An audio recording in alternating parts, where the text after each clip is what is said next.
ओम नमो भगवते वासुदेवाय। श्री ओम नमो भगवते वासुदेवाय। श्री ओम नमो भगवते वासुदेवाय।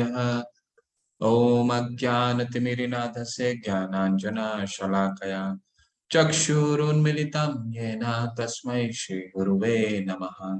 श्रीचैतन्यमनोभीष्टं स्थापितं येन भूतले स्वयं रूपः कदा मह्यं ददाति स्वपदान्तिकम्। वन्देऽहं श्रीगुरुं श्रीयुतपदकमलं श्रीगुरुं वैष्णवांश्च श्रीरूपं साग्रजातं सहगना रघुनाथान्वितं सजीवं साद्वैतं सावधूतं परिजनसहितं कृष्णचैतन्यदेवं श्रीराधाकृष्णपादान् सहगना ललिता श्रीविशाखान्वितांश्च। हे कृष्णा करुणा सिंधु दीनबंधु जगतपते गोपेश गोपिका कांत राधा कांत नमस्तुते। ताप्त कांचन गौरांगी राधे वृंदावनेश्वरी वृषभानुसुते देवी प्रणमामि हरिप्रिये। वाञ्छाकल्पतरुभ्यश्च कृपा सिन्धुभ्यैव च पतितानां पावनेभ्यो वैष्णवे भयो नमो नमः। नमो विष्णुपादाय कृष्णपृष्ठाय भूतले श्रीमते जयपताका स्वामीति नामिने। नमो आचार्य पादाय नितय कृपा पदायिने गौर कथा धामदाय नगर ग्राम तारिणे। नमो विष्णुपादाय कृष्ण पृष्ठाय भूतले श्रीमते भक्ति वेदांत स्वामीति नामिने। नमस्ते सरस्वते देवे गौरवाणी प्रचारिणे निर्विशेष शून्यवादी पाश्चात्य देश तारिणे। नमो महावदानाय कृष्ण प्रेम पदायते कृष्णाय कृष्ण चैतन्य नामने वरितशे नमः। जय श्री कृष्ण चैतन्य प्रभु नित्यानंदा श्री अद्वैत गदाधर शिवास आदि गौर भक्त वृंद। हरे कृष्णा कृष्णा कृष्णा हरे हरे हरे राम राम राम हरे हरे। हरे कृष्णा। आप सभी का स्वागत है दूसरे दिन। सभी लोग आप लोग वीडियो ऑफ रखिए और म्यूट रखिए।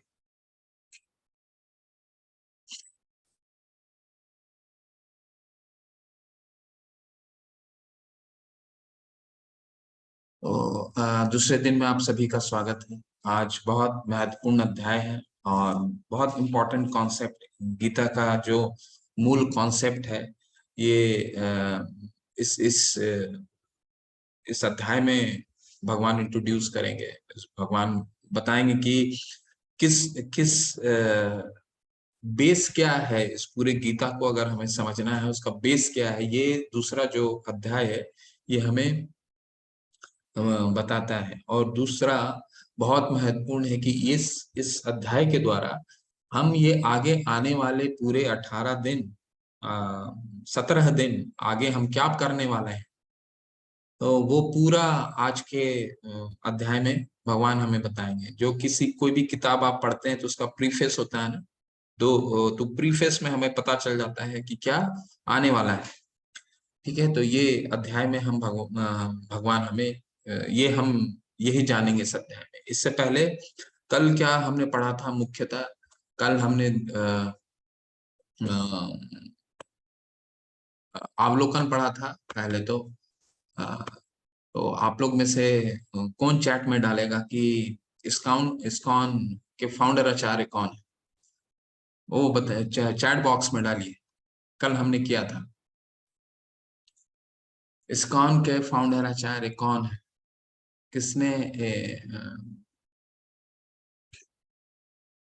प्रभुपाद जी, बिल्कुल। निधि माता जी हरि बोल, प्रीति माता जी हरि बोल, रीता कटोरिया माता जी हरि बोल, रत्ना माता जी हरि बोल, लक्ष्मी माता जी हरि बोल, खुशबू गुप्ता माता जी, मोनाली मिश्रा माता जी, टीना कपूर माता जी, प्रभुपाद जी, हिज ग्रेस प्रभुपाद, शीला प्रभुपाद जी हरि बोल। प्रभुपाद जी बहुत सुंदर, बहुत सुंदर, बहुत ही सुंदर। प्रभुपाद जी आप लोग सब बहुत उच्च कोटि के भक्त हैं। सबको मालूम है कृष्ण कृपा मूर्ति एसी भक्ति वेदांत स्वामी शिला प्रभुपाद। अरुण कुमार प्रधान जी भक्ति वेदांत स्वामी शिला प्रभुपाद जी। बिल्कुल, आप सबको सब लोगों ने सही उत्तर दिया। स्वामी प्रभुपाद, शिला प्रभुपाद ने इस्कॉन को नींव रखा 1966 में, ठीक है, न्यूयॉर्क में। तो इसके बाद हम क्या देखते हैं, हम पहला अध्याय हमने पढ़ा कि भगवान धृतराष्ट्र ने शुरू किया था मेरे और पांडु पुत्रों से, ठीक है, माम का पांडवाश्चैव किम अकुर्वते संजय, संजय को बोलते हैं किम अकुर्वते, ये कुरुक्षेत्र के युद्ध में क्यों इकट्ठे हुए हैं, ठीक है। और फिर सैन्य निरीक्षण होता है, दुर्योधन सैन्य निरीक्षण करते हैं, फिर अर्जुन सैन्य निरीक्षण करते हैं। इसके बाद फिर क्या होता है, फिर भगवान क्या है, ऋषिकेश ऋषिकेन सेवनम भक्ति रुच्यते, भगवान अर्जुन के इंद्रियों को कंट्रोल करने लगते हैं, रेगुलेट करने लगते हैं, ताकि अर्जुन विचलित हो जाएं और कुछ संशय आ जाए उनके मन में, और जिसके कारण ये गीता का नींव रखा जाए, ठीक है। तो संशय आता है, अर्जुन बोलते हैं मुझे दोनों सेना को बीचों बीच लेकर के चलिए, बीचों बीच लेकर के जाते हैं, और वहीं पर अर्जुन क्या होते हैं, अपने परिवार गण संबंधियों को देख करके आसक्त हो जाते हैं, और 4 कारण बताते हैं भगवान को कि उन 4 कारणों के कारण मैं युद्ध नहीं करूंगा। पहला क्या कारण बताते हैं, तो देखते हैं, चलिए। दया, कि मुझे उनको देख करके दया आने लग गया कि मेरे ये पितामह हैं, मेरे गुरु हैं, मेरे मित्र हैं, भाई हैं। फिर इनको मार देने के बाद मैं आनंद, ये जो जीत भी जाऊंगा तो आनंद किसके साथ साझा करूंगा। तो ये जो 4 कारण है, ये अपने नोटबुक में नोट कर लीजिए, क्योंकि इन चारों के उत्तर और एक और संशय अर्जुन के मन में आएगा, वो संशय हम आज के सत्र में चर्चा करेंगे। तो कुल मिलाकर के 5 संशय, 4 संशय कल हमने चर्चा की, वो क्या है, दया, कोई आनंद नहीं आएगा, तीसरा पाप, इनको मार करके मुझे पाप लगेगा, तो क्षत्रिय तो क्षत्रिय ऐसे ही किसी को वध नहीं कर सकता, उसके कारण होते हैं, शास्त्रों में लिखा हुआ है 6 कारण होते हैं। या तो वो किसी का घर जला देता है, या किसी का विष, किसी को अगर विष दे दिया तो उसको वध कर सकता है क्षत्रिय, या किसी के पीछे से वार करता है कोई तो क्षत्रिय मार सकता है, किसी के घर से उनकी पत्नी को अगवा कर लिया तो मार सकता है, ठीक है, फिर घर जला दिया तो मार सकता है, और छठा भूमि हड़प लिया तो वो वध करने के लिए उसकी स्वतंत्रता है, ऐसा शास्त्र बताते हैं। इन 6 कारणों के अलावा क्षत्रिय का कोई भी अधिकार नहीं है किसी को वध करने का। तो ये कारण है 6। लेकिन अर्जुन क्या गए, अर्जुन को लगा कि अरे ये 6 कारण तो बनते ही नहीं है, पितामह को कैसे मैं मार सकता हूँ, ये तो 6 कारण है ही नहीं इनको मारने का। उनको ये नहीं मालूम था कि सबसे सर्वोपरि कारण क्या है, सर्वोपरि कारण है भगवान की प्रसन्नता। जो कार्य भगवान की प्रसन्नता के लिए किए जाए वो सर्वोपरि कारण हो सकता है। तो तीसरा कारण पाप, और चौथा कि पारिवारिक परंपराएं जो हैं वो नष्ट हो जाएंगी, क्यों वयोवृद्ध जो हैं वो सारे मारे जाएंगे, कोई पति नहीं बचेगा, किसी का भाई, कोई पुरुष ही नहीं बचेगा। तो परंपराएं जो हैं, जो जिनके कंधों पे परंपराओं को चलाने के लिए रहता है, वही नहीं रहेंगे तो चलेंगे क्या, चलेगा कैसे परंपराएं। तो कुल की जो स्त्रियां होती हैं वो दूषित हो सकती हैं, क्यों, कैसे हो जाएगा वो माताएं, क्योंकि जो असुर हैं वो कोई अगर वयोवृद्ध नहीं रहेगा तो इसका गलत फायदा उठा करके फिर उन शोषण करेंगे माताओं का, स्त्रियों का, और फिर अवांछित संतानें उत्पन्न होगी, जिसके कारण परंपराओं को कोई मान नहीं देगा, कोई पिंडदान नहीं देगा। तो ये 4 कारण कल अर्जुन ने बताया भगवान को, ठीक है। तो इस ये बेस से ये अध्याय शुरू होता है, और एक एक कारण का संशय को भगवान दूर करते हैं, ठीक है। और 5वां कारण है असमंजस का कारण, लड़ूं ना लड़ूं, ठीक है। ये कारण आज पढ़ेंगे, ठीक है, शुरू करते हैं। संजय उवाच तम तथा कृपया विष्टम अश्रुपूर्ण कुलेक्षणम विषदंतम इदम वाक्यम उवाच मधुसूदन। संजय ने कहा, करुणा से व्याप्त शोक युक्त अश्रुपूरित नेत्रों वाले अर्जुन को देखकर मधुसूदन, कृष्ण ने ये शब्द कहे मधुसूदन। जब भी देखिए पूरे गीता में संशय जो भी होता है ना, अर्जुन के जो संशय होते हैं, असमंजस होते हैं, संशय को एक असुर का असुर के रूप में संकेत किया जाता है। अगर मन में संकेत आया तो वो असुर है, ठीक है। तो भगवान को वो नाम से बुलाते हैं।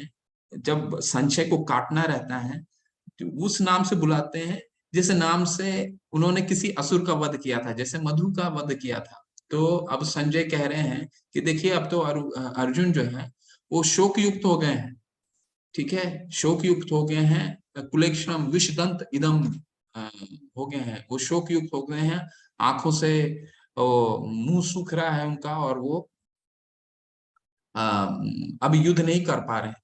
तो अर्जुन का जो शारीरिक स्तर था, वो जो स्तर था वो शारीरिक बोध के लिए था। वो स्वयं की वो इच्छा तुष्टि के लिए इस तरह कर रहे थे। वो क्यों नहीं मारना चाह रहे थे, भगवान की प्रसन्नता के लिए नहीं कर रहे थे, वो अपनी प्रसन्नता के लिए कर रहे थे, ठीक है। तो ये बेस है। अब देखिए सबसे बहुत सुंदर हमने कल पूरा अध्याय पढ़ लिया, आज का पहला श्लोक भी पढ़ लिया, परंतु भगवान ने अभी शुरू नहीं किया। पहला है भगवान जी, श्री भगवान उवाच कुतस्तवा कश्मीलम इदम विस्मय समुपस्थितम अनार्य जुष्टम स्वर्गयम अकीर्ति कर्म अर्जुन। परम पिता परमेश्वर ने कहा, मेरे प्यारे अर्जुन, ये अशुद्धियां तुम पर कैसे आई? अब डांट लगा रहे हैं, डांट लगा रहे हैं क्यों अर्जुन को? क्योंकि अर्जुन तो एक स्वरूप सिद्ध व्यक्ति थे, ठीक है, एक स्वरूप सिद्ध योद्धा था, कोई सामान्य पूर्व नहीं था। जैसे कल मैंने आपको बताया था, गुडाकेश कहते हैं भगवान उसको, गुडाकेश। गुडाकेश जिन्होंने अपने नींद को हर लिया है, एक पल के लिए भी नहीं सोए थे जब वो जब उनका 12 वर्ष का वनवास था और एक साल का जब अज्ञातवास था, नहीं सोए थे, तपस्या किया था उन्होंने, ठीक है। तो ऐसे भगवान कह रहे हैं कि तुमसे ये उम्मीद नहीं है कि वे ऐसे व्यक्ति के लिए बिल्कुल नहीं है जो जीवन के मूल्य को जानता है। वे उच्च ग्रहों की ओर नहीं बल्कि बदनामी की ओर लेके जाता है, ठीक है। तो दो तीन चीजें निकल के आती हैं श्लोक से। पहला कि भगवान जैसे हमने कल आपको बताया था कि अगर गीता को समझना है तो हमने कल क्या पढ़ा, श्री धृतराष्ट्र उवाचा, संजय उवाचा, अर्जुन उवाचा, ठीक है। परंतु कहीं भी आज पहला श्लोक आता है जहां पे कृष्ण वाचा नहीं आता है, क्या आ रहा है? श्री भगवान उवाचा। तो अगर हमें इस गीता को समझना है तो सर्वप्रथम कृष्ण को भगवान के रूप में हमें स्वीकार करना पड़ेगा, तब इसको हम समझ पाएंगे। और वो क्यों है वो हम आगे के 3 स्लाइड के बाद देखेंगे। तो पहला ये चीज निकल के आता है। दूसरा बहुत महत्वपूर्ण चीज निकल के आता है कि भगवान ने पूरा प्रॉब्लम, पहले पूरा संशय अर्जुन की सुन ली। वो चाहते तो पहले ही अध्याय में उसको डांट दिए होते, बोलते ये तुमको ये संशय क्यों आ रहा है, संशय आने ही नहीं देते। उन्होंने अपने शिष्य का पूरा प्रॉब्लम पहले सुना। एक गुरु का यही कार्य होता है, अच्छे से सुनना, ठीक है। और गुरु तभी बोलना चाहिए, गुरु हमें भगवान सिखा रहे हैं कि तभी हमें बोलना है जब जरूरत हो। हम कभी कभी हमारी ज्ञान हो जाता है तो हम ऐसे ही लोगों को ज्ञान देने लगते हैं ना, भगवान सिखाते हैं ऐसे नहीं। कब भगवान, अभी तो भगवान ने डांट लगाई है, ठीक है, अब लेकिन ज्ञान अभी देना शुरू नहीं किए हैं। जब अर्जुन ज्ञान मांगेंगे तब ज्ञान देंगे। तो यही गुरु का कर्तव्य है, यही एक वरिष्ठ लोगों का कर्तव्य है कि जब हमारे शिष्य, हमारे लोग हमसे जब ज्ञान मांगे तभी हम उनको ज्ञान दें, ठीक है। ये बहुत महत्वपूर्ण श्लोक है और इस पे थोड़ा देर चर्चा करेंगे हम लोग, ठीक है। बहुत सुंदर श्लोक आता है ये, कार्पण्य दोषोपहता स्वभाव पृच्छामि त्वाम धर्म सम्मूढ़ चेता यत शेषयात निश्चितम ब्रूहि तन्मे शिष्यस्ते हम शांति माम त्वाम प्रपन्नम। अब मैं अपनी कृपा, अर्जुन कह रहे हैं, अब मैं अपनी कृपण दुर्बलता के कारण अपना कर्तव्य भूल गया हूँ और सारा धैर्य खो चुका हूँ। ऐसी अवस्था में मैं आपसे पूछ रहा हूँ कि जो मेरे लिए श्रेष्ठकर हो उसे निश्चित रूप से बताएं। अब मैं आपका शिष्य हूं और शरणागत हूं, कृपया मुझे उपदेश दें। तात्पर्य में श्रील प्रभुपाद कह रहे हैं, यह प्राकृतिक नियम है कि भौतिक कार्यकलाप की प्रणाली ही हर एक के लिए चिंता का कारण है, पग पग पर उलझन मिलती है। अतः प्रामाणिक गुरु के पास जाना आवश्यक है, जो जीवन के उद्देश्य को पूरा करने के लिए समुचित पथ निर्देशक दे सके। समग्र वैदिक ग्रंथ में हमें ये उपदेश देते हैं कि जीवन की अनचाही उलझनों से मुक्त होने के लिए प्रामाणिक गुरु के पास जाना चाहिए। ये उलझन उस दवाग्नि के समान है जो किसी के द्वारा लगाए बिना भभक उठती है। इस प्रकार विश्व की स्थिति ऐसी है, बिना चाहे जीवन की उलझन स्वतः उत्पन्न हो जाती है। कोई नहीं चाहता कि आग लगे, किंतु फिर भी वह लग जाती है और हम अत्यधिक व्याकुल हो उठते हैं। अतः मनुष्य को भौतिक उलझनों में न रहकर गुरु के पास जाना चाहिए। यही इस श्लोक का तात्पर्य है। बहुत सुंदर श्लोक है। और देखिए, जैसे मैंने पिछले बार आपको बताया था पिछले श्लोक में कि गुरु जब तक शिष्य गुरु से प्रश्न नहीं करे, गुरु से पूछे नहीं कि मुझे अब ज्ञान दीजिए, मुझे क्या करना है, तब तक गुरु को ज्ञान नहीं देना चाहिए। तो मुख्य बिंदु क्या है, ये श्लोक इतना महत्वपूर्ण क्या है, क्यों है? तो गीता हम क्या, गीता हमें सर्वप्रथम पहले ये श्लोक बताता हूँ, और गीता के माध्यम से ये श्लोक इतना महत्वपूर्ण क्यों है वो भी बताता हूँ। कुछ कुछ मुख्य बिंदु, दो मुख्य बिंदु निकल के आती है। पहला, कार्पण्य दोषो उपहता स्वभाव, यानी अर्जुन कह रहे हैं कि भगवान, अब मैं कृपण दुर्बलता के कारण एक्सेप्ट कर रहे हैं, मान रहे हैं, क्योंकि एक बुद्धिमान व्यक्ति ही अपनी असमंजस को मानता है। नहीं तो एक असुर व्यक्ति क्या कहता है, हाँ, मेरे पास तो इतना ज्ञान है, मैं इनके पास क्यों जाऊं। लेकिन एक ज्ञानी व्यक्ति क्या कहेगा कि जो अर्जुन हमें सिखा रहे हैं कि अब मुझे बताइए कि मेरे लिए श्रेष्ठ क्या है। ठीक है, तो असमंजस में हो गए। तो जो पांचवा कारण था असमंजस का, युद्ध करें नहीं करें, ठीक है, तो ये असमंजस का कारण यहां से निकल के आता है कि एक तो असमंजस हो गया, दूसरा कृपण दुर्बलता, कि वो संशय में आ गए। तो जब भी हमें संशय में आने से हमें क्या करना है, तो प्रभुपाद जी बता रहे हैं गुरु का हाथ थामना है। जैसे अर्जुन ने भगवान का हाथ थामा, और भगवान ने क्या किया, भगवान ने एक ऐसा ज्ञान दिया, अमर विद्या दिया। ठीक है, तो ऐसा विद्या दिया, तो गुरु हमें इसी तरह का विद्या देते हैं। तो प्रभुपाद जी हमें समझाते हैं कि जब भी हमारे जीवन में, तो आग लगनी दवाग्नल है। दवाग्नल, जैसे कल भी मैंने बताया था, दवाग्नल का मतलब होता है कि जंगल आप जाइएगा, तो जंगल में जब आग लगती है तो आग बिना बुलाए लगता है। वो इतने घने जंगल में कोई आग लगाने नहीं जाता है। तो उसी तरह हमारे जीवन में आग स्वतः ही लगता है। ठीक है, वो आग किसी चीज का आग हो सकता है, हमारी चिंताओं का आग, छात्र परीक्षा देने जाते हैं तो उनको संशय रहता है, मन में एंजाइटी रहता है, उसका आग। ठीक है, किसी ने हमें कुछ बोल दिया, हमारे मन में उसके प्रति द्वेष आ गया, उसका आग। हमें कोई चीज हमने करा है, वो हमें प्राप्ति नहीं हुई, उसका आग। हम और महत्वाकांक्षा है, तो हमें इतनी डेली रोजाना हमें आग की तरह हमारे दिमाग को और हमारे मन को हमेशा जलाते रहता है। आज ये चाहिए, कल वो चाहिए, परसों वो चाहिए। ठीक है, तो ये दवाग्नल जो है, इस तरह का आग जो है हमारे जीवन में हमेशा लगा रहता है। तो इसको किस तरह समाधान करना है? अकेले तो समाधान होगा नहीं। तो अर्जुन हमें सिखाते हैं क्या समाधान कैसे होगा।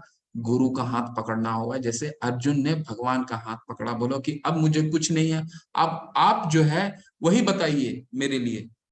ठीक है, और मेरे लिए क्या बताइए, ये दूसरा पॉइंट निकल के आता है, क्या बताइए जो श्रेयस्कर हो। श्रेयस्कर का क्या मतलब होता है?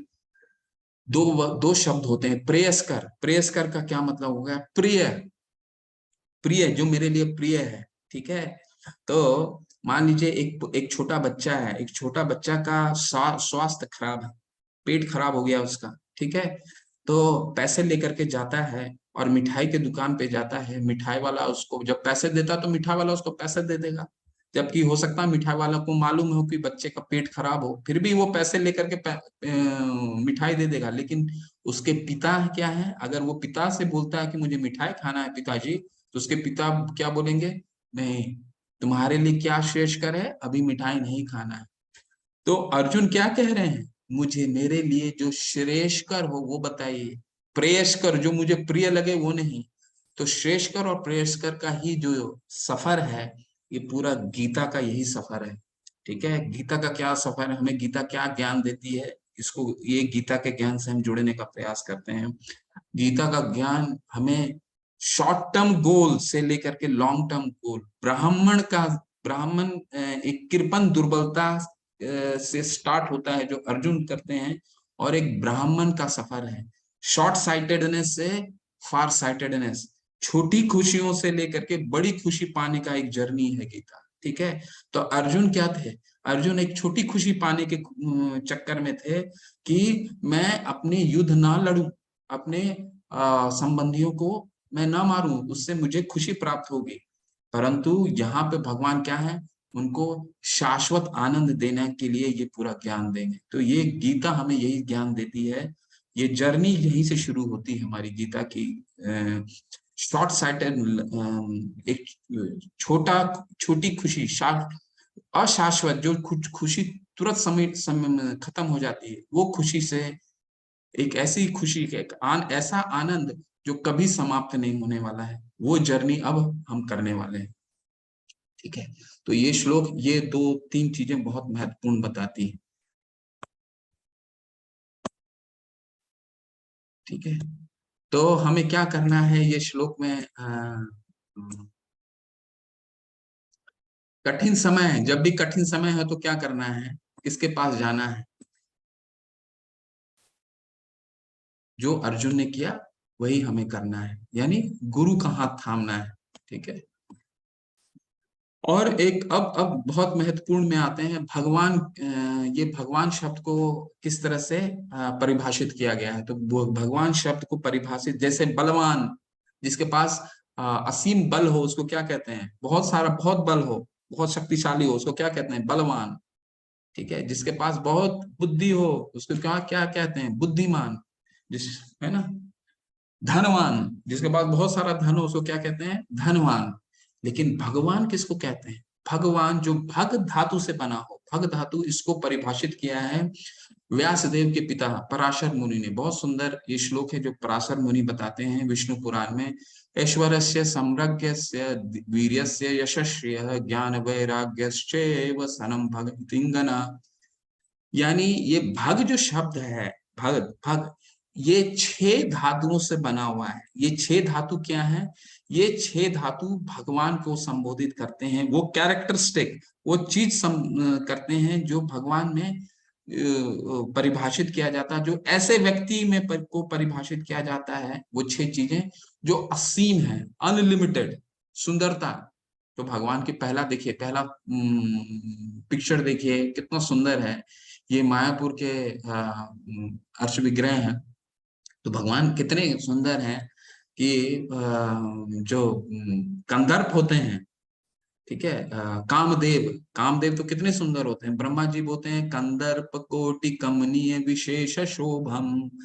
ठीक है, तो ब्रह्मा जी कह रहे हैं कि भगवान इतने सुंदर हैं कि ऐसे करोड़ों कंदर्प कोटि, करोड़ों कामदेव भी उनके सामने अपना मस्तिष्क झुका करके उनको, उनकी सुंदरता को निहारते हैं। तो भगवान की सुंदरता कैसी है? असीम, अनलिमिटेड। ठीक है, दूसरा क्या है? ज्ञान। तो भगवान के पास कैसा ज्ञान है? मनुष्यों के जैसा ज्ञान नहीं कि मनुष्यों में कोई भी कितना ज्ञानी हो जाए तो उसका एक फुल स्टॉप होता है। वो क्यों होता है वो आगे हम पढ़ेंगे। परंतु भगवान का क्या है? भगवान के पास ज्ञान असीमित है। कैसे? भगवान ने ये हमें जो शास्त्र दिए हैं, ये तो भगवान ने ही दिया ना। वेदेश्च सर्व रहमेव वेद्यो वेदांत कृतवेद दुविदेव च। हम 15 में अगर भगवान बताएंगे, 15 अध्याय के 15वें श्लोक में भगवान बताएंगे कि ये शास्त्र, ये जो जितने भी वेद दिए हैं ये मैंने दिए हैं, और वेद को जानने का लक्ष्य भी मैं हूं। तो भगवान ने ये वेद सर्वप्रथम ब्रह्मा जी को दिया था। ठीक है, तो ज्ञान उनके पास अनलिमिटेड है। प्रसिद्धि, यशस्वी, तो आज भी हम 5000 इतने सालों के बाद भी भगवान को उस तरह यशोगान करते हैं। तो भगवान का यशस्वी, प्रसिद्धि कितनी है? अनलिमिटेड है। धन, तो भगवान कितने धनवान है? 16,108 रानियों के साथ एक साथ भव्य महल में रहते थे जो विश्वामित्र ने बनाए थे एक साथ। तो असीम धन। ठीक है, तो हमारी जितने भौतिक जगत में चाहे वो टेस्ला के चेयरमैन हो चाहे अमेजोन के सीईओ हो, उनकी भी एक एक सीमाएं होती हैं, धन की सीमा है। लेकिन भगवान के पास धन कैसा है? असीम।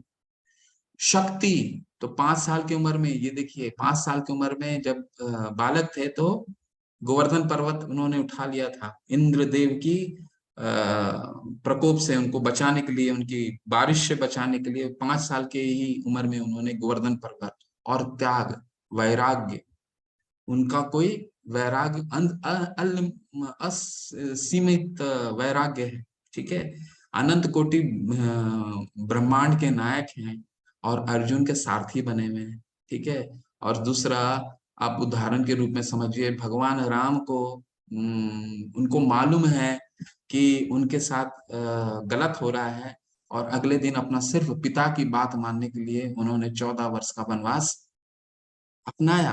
तो भगवान की वैराग्य कैसी है? असीम, अनलिमिटेड। तो ये जो 6 चीजें हैं भगवान में असीमित रूप में पाई जाती, इसलिए उसको उनको भगवान कहा जाता है। 6 चीजों से संपूर्ण, परिपूर्ण, संपूर्ण भी गलत होगा, परिपूर्ण।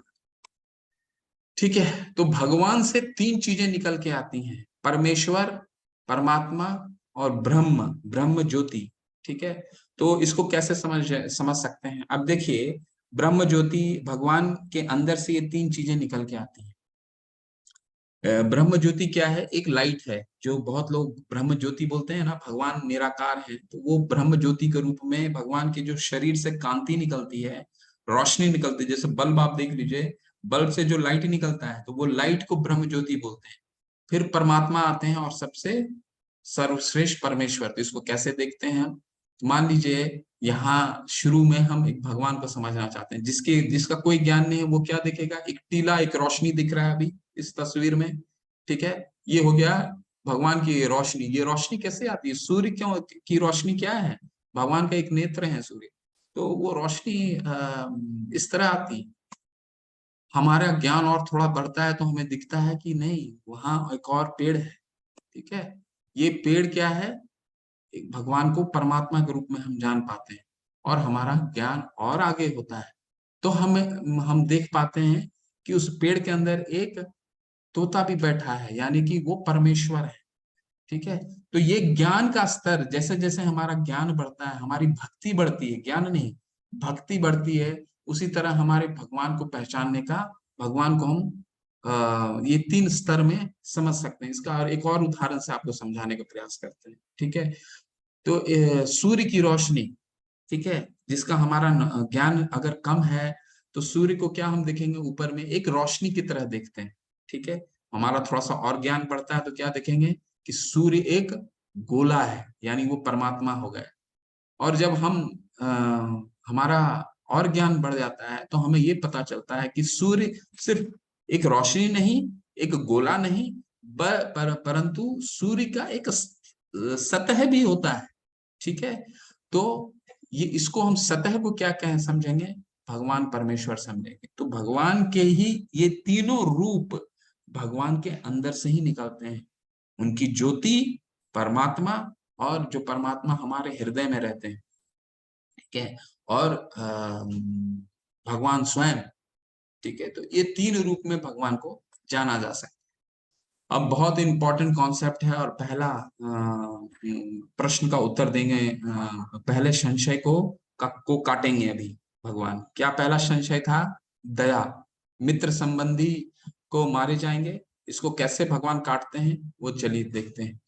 देहिनोऽस्मिन् यथा देहे कौमारम यौवनम जरा तथा देहांतर प्राप्तिर्धीरस्तत्र न मुह्यति। जिस प्रकार शरीरधारी आत्मा इस वर्तमान यानी शरीर में बाल्यावस्था से तरुण अवस्था में और फिर वृद्धावस्था में निरंतर अग्रसर होता रहता है, उसी प्रकार मृत्यु होने पर आत्मा दूसरे शरीर में चला जाता, और धीर व्यक्ति ऐसे परिवर्तन से मोह को प्राप्त नहीं होता। तो भगवान एक बहुत इंपॉर्टेंट कॉन्सेप्ट, आत्मा के कॉन्सेप्ट को लेकर के आते हैं। ठीक है, आत्मा वो नहीं जो हमने अब तक सिनेमा में देखा हूँ, सिनेमा में हमने देखा है सफेद कपड़े पहन करके, वो आत्मा नहीं। ये आत्मा कौन सा है? हमारे शरीर में रहते हैं। ठीक है, तो भगवान क्या इसको कैसे डिफाइन कर रहे हैं, कैसे इसको परिभाषित कर रहे हैं कि ये जो तुम अर्जुन को कहते हैं कि शरीर तो हर समय बदल रहा है, बचपन से लेकर के देहिनोऽस्मिन् यथा देहे, तो एक बचपन से लेकर के जवान होते हैं, फिर वृद्धावस्था होता है, और फिर हमारा शरीर क्षीण हो जाता है। तो शरीर तो निरंतर बदलता रहता है। तो ऐसा एक क्या चीज है जो कभी नहीं बदलता? आप अपना फोटो देखिए, बचपन की फोटो देखिए, तो आप पहचान पाते हैं, लेकिन बचपन का फोटो और अभी का शरीर दोनों अलग है कि नहीं? ठीक है, आप कभी वो शरीर पाएंगे क्या दोबारा? नहीं। तो वो शरीर खत्म हो चुका है हमारा। तो भगवान यही हमें समझाने का प्रयास कर रहे हैं, शरीर हर पल बदल रहा है, बचपन से लेकर के बालपन तक, बालपन से लेकर के यौवन तक, यौवन से लेकर के वृद्धावस्था तक। तो मैं अपने आप को कैसे उस फोटो में पहचानता हूँ? तो हमारी आत्मा एक चेतना है जो जो शाश्वत है, जो बचपन में भी वही शाश्वत चेतना थी और आज भी वही चेतना है। तो ये शाश्वत है, ये नहीं बदलता है। वो क्या है? वो आत्मा के द्वारा संचालित शक्ति है। ये आत्मा कभी नहीं चेंज बदलता, वो शाश्वत है, वो नहीं मरता। शरीर तो हर पल मर रहा है। तो तुम किसके लिए चिंता कर रहे हो अर्जुन? ठीक है। और ये शरीर जब वृद्धावस्था हो जाएगा, तो ये शरीर छीन होकर के फिर दूसरा शरीर धारण कर लेगा।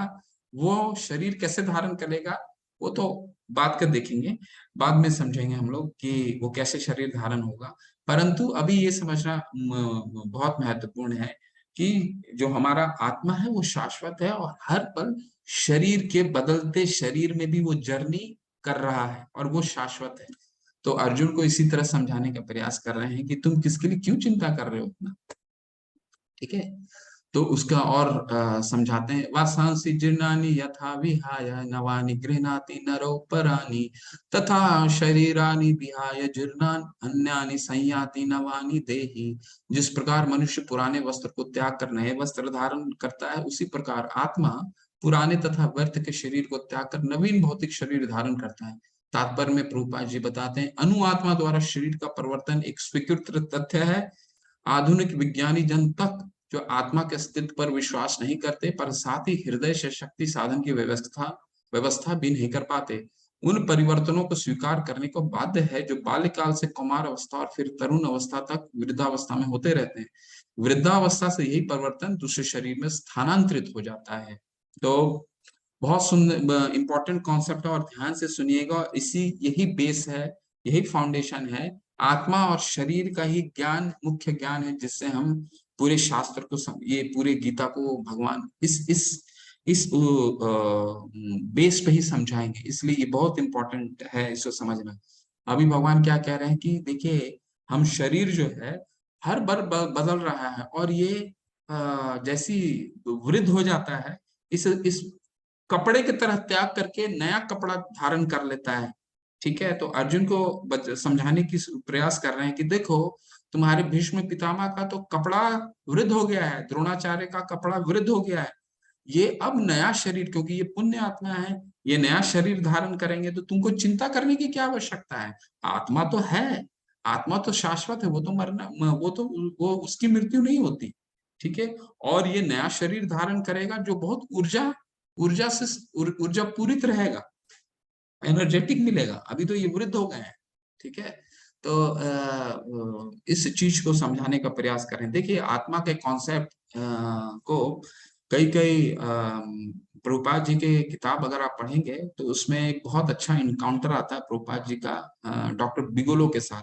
कनाडा के बहुत सुप्रसिद्ध हार्ट सर्जन थे, 70s के 70 65 70 के दशक में विश्व विख्यात थे डॉक्टर बिगोलो। तो वो प्रभुपाद जी से बहुत ही प्रभावित रहते थे, और उन्होंने इनको हाँ भी कहा था कि नहीं। उन्होंने कई मरीजों को ऑपरेशन में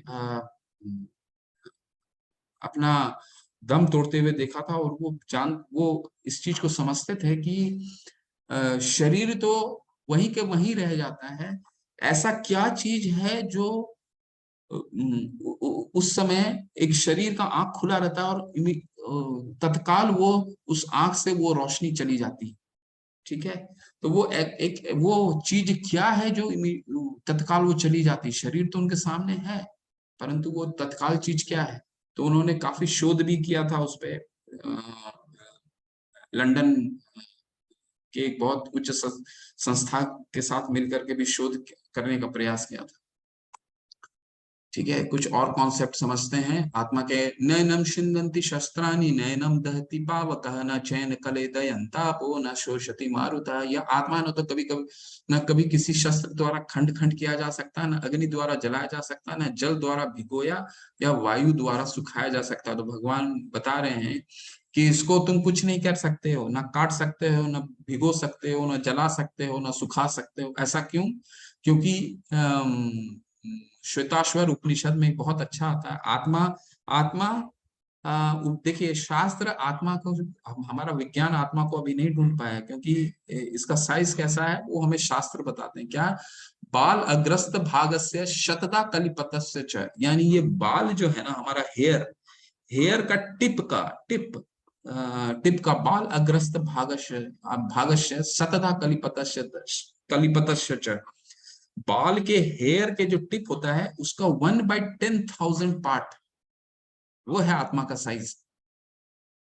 ठीक है, बाल के अगर अग्रभाग को आप 100 भाग में तोड़ करके 100 भाग कर दीजिए, टिप ऑफ द हेयर को 100 पार्ट में डिवाइड कर दीजिए, फिर उस पार्ट को भी 100 पार्ट में डिवाइड कीजिए, that is 1/10,000 part of the tip of the hair. वो है साइज जो हमें शास्त्र बताते हैं, आत्मा का ये साइज है। ठीक है, तो इसलिए इसे काटा नहीं जा सकता, क्योंकि हमारा विज्ञान तो एक डॉट को भी नहीं ये कर सकता।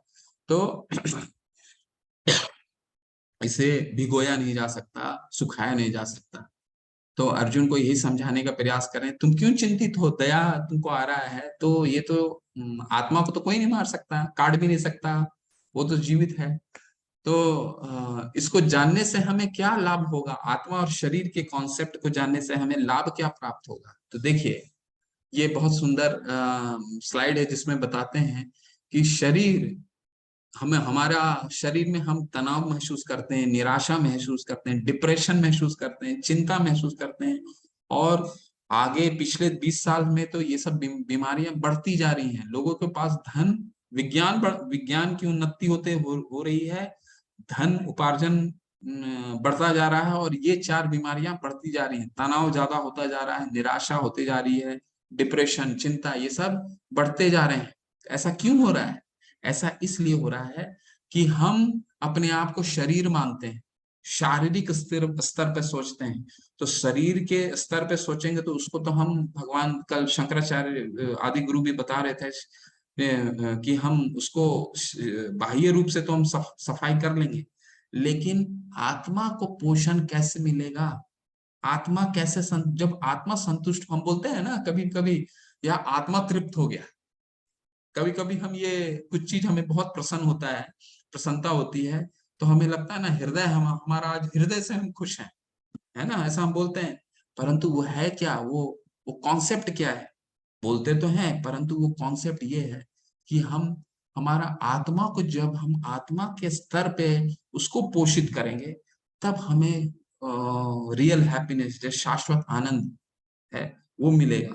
ठीक है, तो ये डिफरेंस हम जान जाएंगे कि हमें आत्मा के स्तर पे तो हम आत्मा को पोषण करने के लिए कार्य करना शुरू करेंगे, और फिर ये जो 4 चीजें हैं, इसको हम धीरे धीरे 4 बीमारियों को हटा सकते हैं। ठीक है, इसका जब पोषण करेंगे, वो पोषण कैसे करेंगे? हरि का नाम लेकर के, वो हम आगे चर्चा करेंगे। हम चालक आत्मा और चलित शरीर के बीच पोषण के असंतुलन के कारण मनोबल महसूस करते हैं। तो हम शारीरिक स्तर पर सोचते हैं, इसी कारण ये सब प्रॉब्लम है। अब दूसरा प्रश्न क्या था? दूसरा संशय अर्जुन का, आनंद नहीं मिलेगा, किसके साथ आनंद साझा करेंगे अगर मैं जीत भी जाऊं तो देखिए उसका बहुत सुंदर, आवाच्यवादंश आवा आवाच्यवादंश बहुनी विदेशन्ति तवा हिता निंदस्तस्त्व समाधये ततो दुखतरम नु किम। तुम्हारे शत्रु अनेक प्रकार के कटु शब्दों से तुम्हारा वर्णन करेंगे और तुम्हारे सामर्थ्य का उपहास करेंगे, तुम्हारे लिए इससे दुखदायी क्या हो सकता है? अर्जुन को कह रहे हैं भगवान कि तुम क्षत्रिय हो, क्षत्रिय को तो कर्तव्य है कि युद्ध करना, और तुम युद्ध से विमुख हो जाओगे तो तुम्हारे जो समाज के लोग हैं तुम्हारा उपहास करेंगे, कि तुम्हें कायर बोलेंगे, तुम्हारा अपयश फैलेगा। ठीक है। और एक बहुत सुंदर, एक तो ये समझा दिया उन्होंने भगवान ने कि तुम्हारा अपयश फैलेगा। अब एक और तरीके से समझा रहे हैं, देखिए देखिए, हतो वा प्राप्यस प्राप्स्यसि स्वर्ग जीत्वा वा भोक्ष्यसे महीम तस्मादुत्तिष्ठत कौन्तेय युद्धाय कृतनिश्चय। हे कुंती पुत्र, तुम यदि युद्ध में मारे जाओगे तो स्वर्ग प्राप्त करोगे, और यदि तुम जीते जाओगे तो पृथ्वी के साम्राज्य का भोग करोगे। अतः दृढ़ संकल्प करके खड़े हो और युद्ध करो। तो भगवान बहुत अच्छे से समझा रहे हैं। पहले तो समझाया उन्होंने कि तुम्हारा अपयश फैल जाएगा, तुम्हारा कर्तव्य अगर विमुख हो गए, तुम क्षत्रिय हो, क्षत्रियो से भाग गए। ठीक है। अब आर्मी के कोई आदमी अगर युद्ध नहीं करने, जब देश, जब सरकार युद्ध की घोषणा कर देती है और जब कोई युद्ध नहीं लड़ने जाता तो उसका अपयश फैलता है ना। उसी तरह भगवान कह रहे हैं क्षत्रिय का कर्तव्य है अब कि तुम युद्ध करो, तुम्हारा अपयश फैलेगा। अब क्या समझा रहे हैं कि तुम्हारा हानि कहाँ है? तुम्हारा हानि तो कुछ है नहीं। कैसे? कि अगर तुम हार गए तो स्वर्ग की प्राप्ति होगी। कैसे? क्योंकि तुम्हारा मृत्यु गति कहाँ प्राप्त होगा? कुरुक्षेत्र, धर्म क्षेत्र कुरुक्षेत्र में। तो कुरुक्षेत्र तीर्थ स्थल है, वहां जो भी जिनकी भी मृत्यु होगी उनको तो ऊपर की लोक की प्राप्ति तो निश्चित है। हार गए तो ऊपर अच्छे लोग जाओगे, और जीत गए तो पूरे पृथ्वी पे राज्य करोगे। तो कहाँ लॉस है? कहाँ तुम कह रहे कि आनंद नहीं आएगा? आनंद ही आनंद है ना। हर नहीं लड़ोगे तो अपयश फैलेगा, और लड़ करके हार गए तो स्वर्ग की प्राप्ति, जीत गए तो पूरा पृथ्वी पर राज्य करोगे। ठीक है। तो अब ये तीसरा तीसरा है क्या? कि पाप लगेगा। कह रहे थे ना पाप लगेगा तो अब इस से समझाने का प्रयास कर रहे हैं कि अगर तुम भगवान के लिए कार्य करते हो, मेरे लिए मैं बोल रहा हूँ, मेरी प्रसन्नता के लिए अगर कार्य करते हो तो क्या है? पाप नहीं लगेगा। कैसे नहीं लगेगा? नेहा विक्रम नाशोस्ति प्रत्यवायो न विद्यते, प्रत्यवायो न विद्यते स्वल्पमस्य धर्मस्य त्रायते महतो भयात। इस प्रयास में न तो हानि होती है, ना ही हयास, अपितु इस पथ पर की गई अल्प प्रगति भी महान भय से रक्षा कर सकती है। भगवान बताते हैं कि अगर तुम मेरी प्रसन्नता के लिए कार्य करोगे, मुझे प्रसन्न करोगे, तो कोई हानि नहीं। क्योंकि भक्ति में कुछ हानि नहीं होता है। जैसे भौतिक जगत में क्या है, हम अपना मटेरियल वर्ल्ड में भगवान कहते हैं कि यहाँ तुम्हें महान भय से भी रक्षा कर सकती है अगर तुम मेरे लिए प्रसन्नता के लिए कार्य करते हो। अब जैसे हनुमान जी है, उदाहरण के रूप में देखते हैं। हनुमान जी ने पूरा लंका को जलाया था, और कई निर्दोष असुर जो हैं वो भी मारे गए थे, कई लोग मारे गए थे। परंतु उन्होंने ऐसा क्यों किया? ऐसा क्रोध के कारण नहीं किया, भगवान राम की भक्ति में उनको प्रसन्नता के लिए किया। चाहे विभीषण, विभीषण को ले लीजिए। विभीषण ने क्या किया? अपने भाई का ही साथ छोड़ दिया, और भाई का साथ छोड़ने के बाद क्या हुआ? उनको भगवान ने क्या दिया? रावण को तो कितना तपस्या करना पड़ा, तब उसको लंका का राज्य प्राप्त हुआ। परंतु विभीषण को तो सिर्फ भगवान राम की उन्होंने भक्ति करी और लंका प्राप्त हो गया। तो भगवान यही कह रहे हैं, तुम मेरे प्रसन्नता के लिए कार्य करोगे तो इस पथ पर चले जाओ, तो तुम्हारा कोई महान भय से भी रक्षा होगा। तो पाप तो छोड़ दो, रक्षा होगा अगर मेरे लिए कार्य करते हो। अब फोर्थ संशय क्या था? फोर्थ संशय कि पारिवारिक परंपराएं नष्ट हो जाएंगी, वो इससे हम पढ़ते हैं।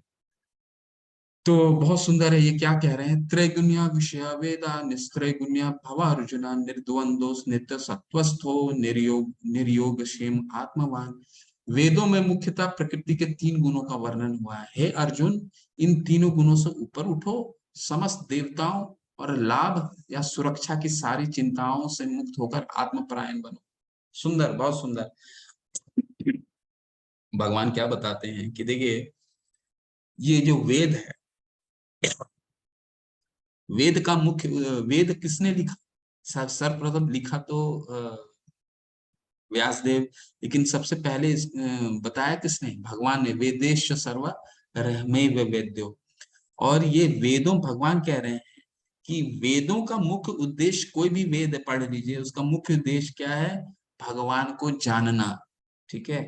तो अर्जुन को कह रहे हैं, तुम कह रहे हो कि पारिवारिक परंपराएं नष्ट हो जाएंगी, मेरा पिंडदान नहीं कोई कर पाएगा। तो मैं ये कह रहा हूं कि ये जो तुम कर्म कांड कर, जो जो जो पिंडदान करके पुण्य कमाना चाहते हैं, उसकी उसका मेन ऑब्जेक्टिव क्या है? मुख्य लक्ष्य क्या है? भगवान की प्रसन्नता। तो तुम वो छोड़ करके मेरी प्रसन्नता के लिए करो कार्य। मैं बोल रहा हूं युद्ध करो, युद्ध करो, युद्ध करो। तो जो लक्ष्य, जो उद्देश्य पिंडदान करने से मिलता है, भगवान की प्रसन्नता, वो मैं डायरेक्ट बोल रहा हूँ मेरे लिए युद्ध करो, तो वो तो स्वतः ही पिंडदान का तुम्हें जो पुण्य है वो स्वतः ही मिल जाएगा तुमको। इसको तुमको चिंता करने की आवश्यकता नहीं है, अगर वेदों के ऊपर उठ करके कार्य करोगे। ठीक है। और पांचवा प्रश्न का उत्तर देते हैं, क्या है? असमंजस था।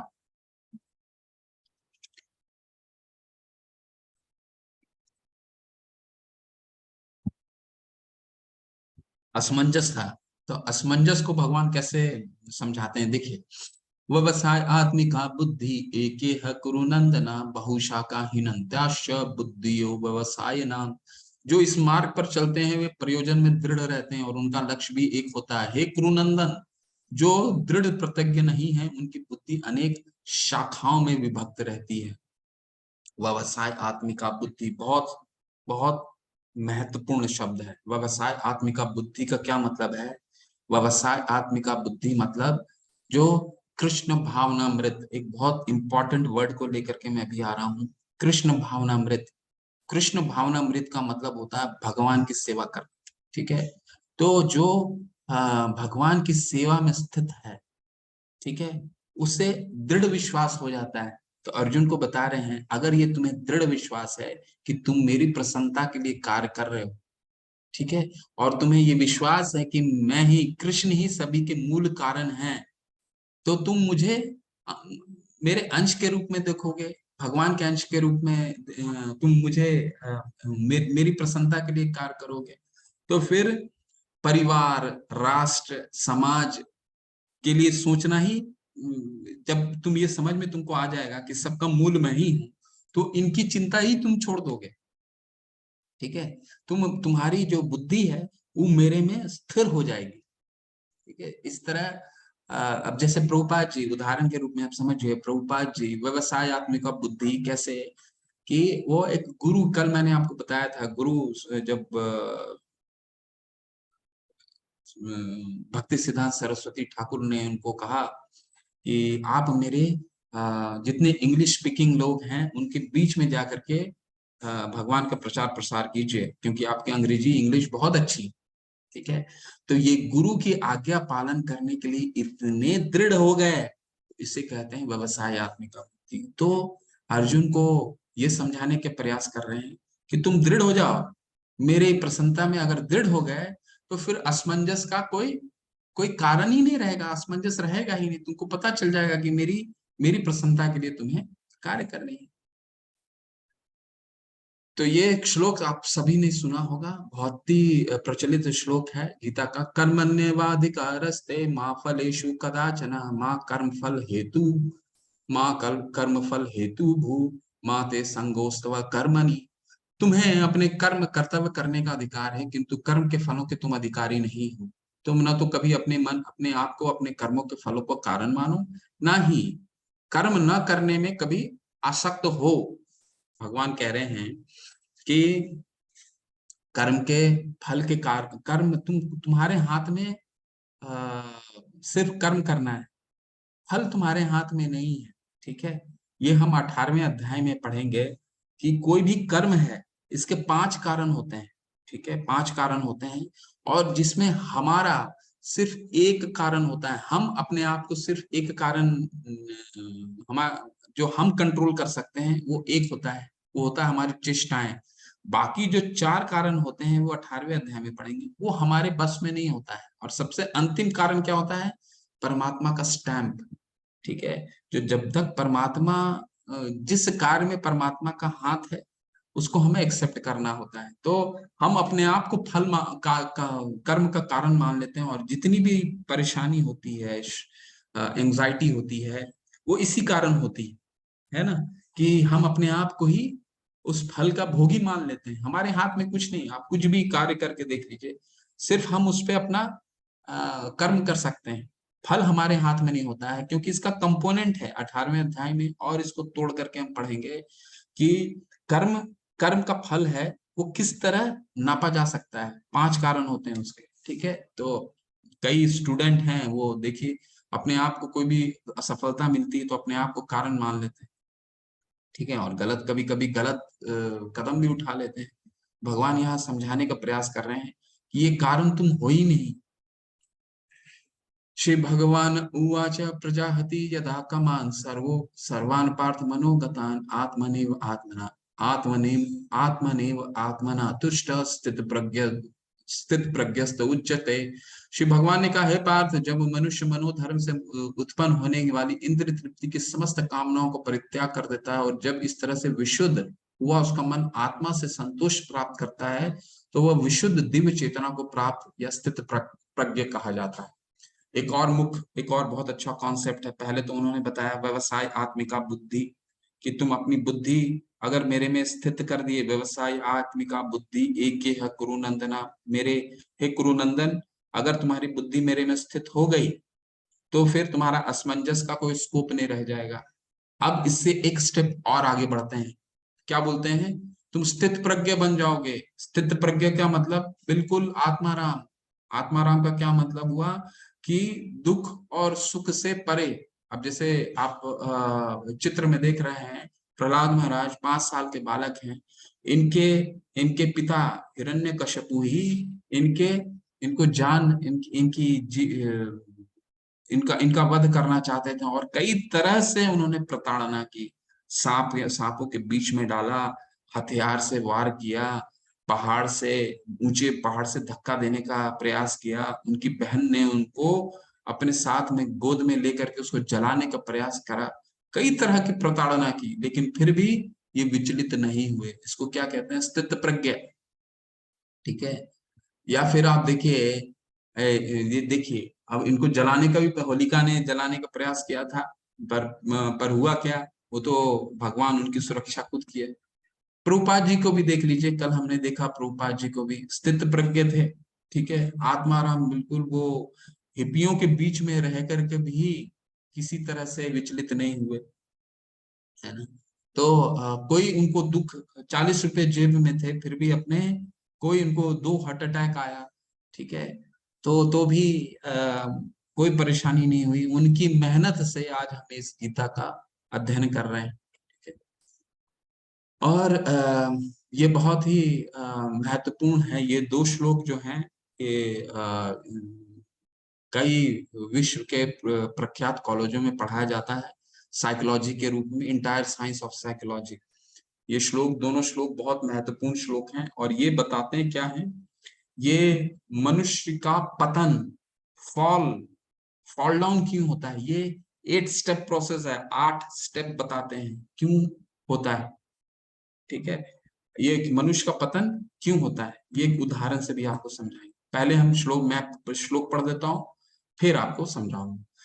ध्यायतो विषया पुंसा संगस्ते उपजायते संगास्त उपजायते कामा कामा क्रोध अभिजायते। इंद्रिय विषयों का चिंतन करते हुए मनुष्य को उनमें आसक्ति उत्पन्न हो जाती है, और ऐसी आसक्ति से काम उत्पन्न होता है, और फिर काम से क्रोध प्रकट होता है। दूसरा पढ़ता हूं। क्रोधात् भवति सम्मोहा सम्मोहात् स्मृति विभ्रमा स्मृति भ्रंशात् बुद्धिनाशो बुद्धिनाशा प्रणश्यति। क्रोध से पूर्ण भ्रम उत्पन्न होता है, और भ्रम से स्मृति, जब स्मृति हतप्रभ है, जो बुद्धि खो जाती है, और जब बुद्धि खो जाती है तो भौतिक पूल में फिर से गिर जाता है। तो ये जो 2 श्लोक हैं, ये बहुत महत्वपूर्ण श्लोक हैं, और इसको हम एक ग्राफ से समझने का प्रयास करें। ठीक है, पहला श्लोक क्या था? धायतो विषया पुंसा संगस्ते उपजायते, यानी हमारा एक मनुष्य का, व्यक्ति का पतन कैसे होता है? धायतो विषया पुंसा, यानी किसी चीज पे हम अपना ध्यान लगाते हैं, ठीक है, ध्यान लगाते हैं। तो अब मान लीजिए इसको एक एक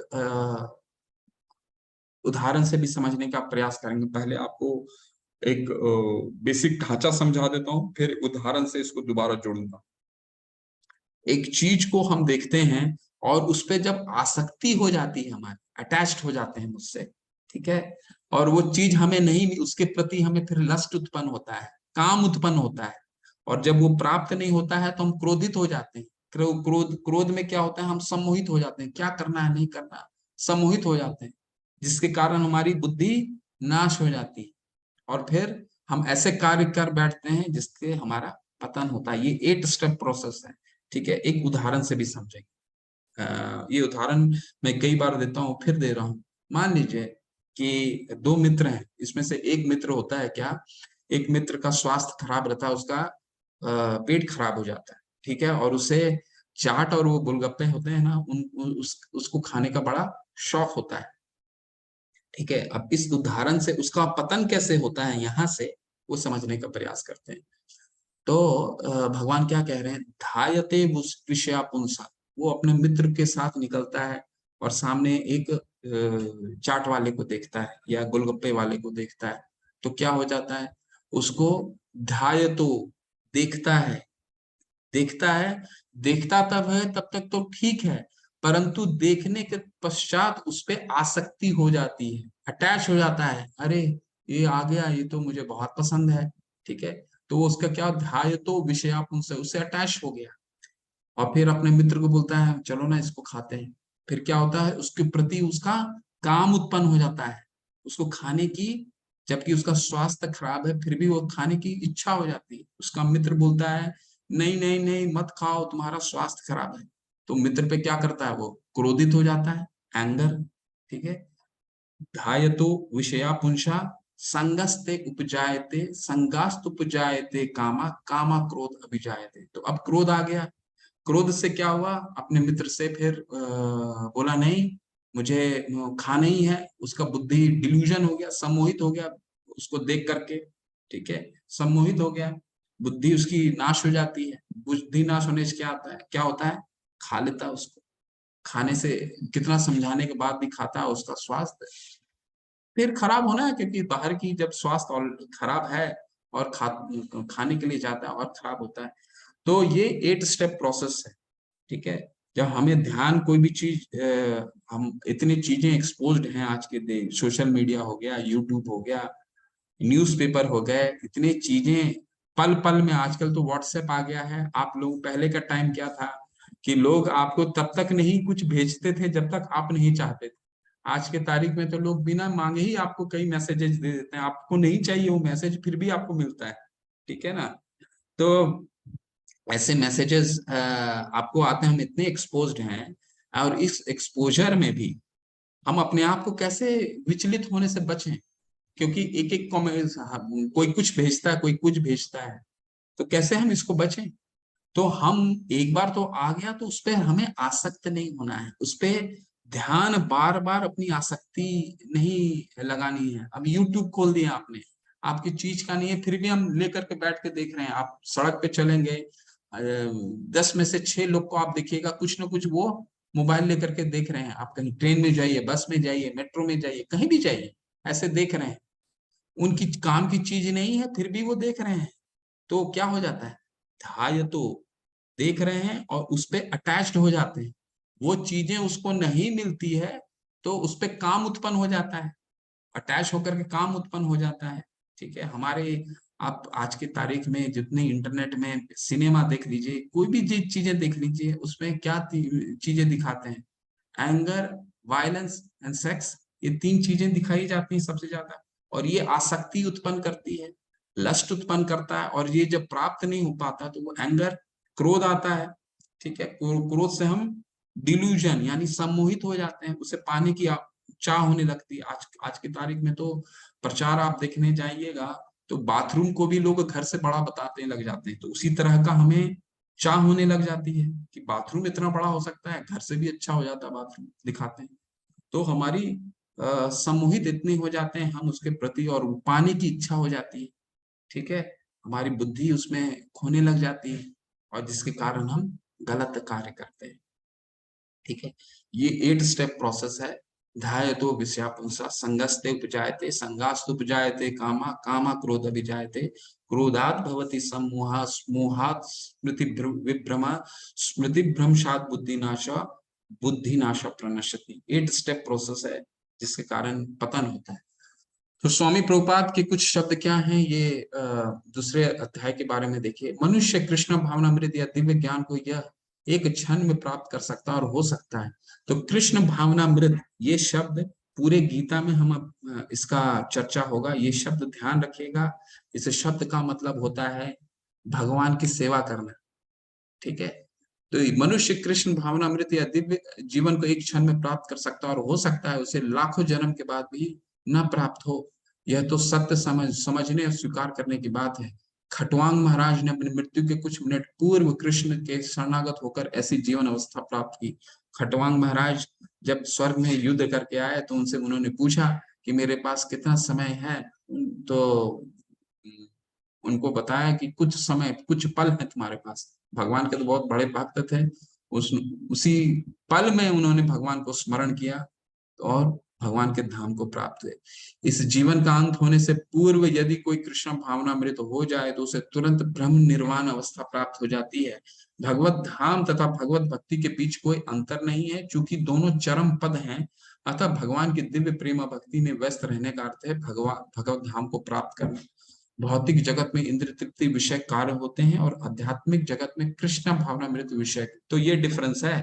भौतिक जगत में क्या होता है, हम अपनी इंद्रियों को तुष्ट करते हैं। इंद्रियां कौन से हैं? 5 ज्ञान इंद्रियां हैं, 5 कर्म इंद्रियां हैं। बहुत विस्तार से कल के अध्याय में भी पढ़ेंगे, आगे मैं बताता जाऊंगा, आज हमारे पास समय नहीं इसको करने का। कर्म इंद्रियां, ज्ञान इंद्रिया क्या होता है, जिस जो हम इनपुट है, इनपुट डिवाइस है हमारा, आंख, कान, नाक, त्वचा, ठीक है। ये इनपुट जिसके द्वारा हम ज्ञान लेते हैं, कुछ देखते हैं तो ज्ञान लेते हैं, कुछ सुनते हैं तो ज्ञान लेते हैं, ठीक है।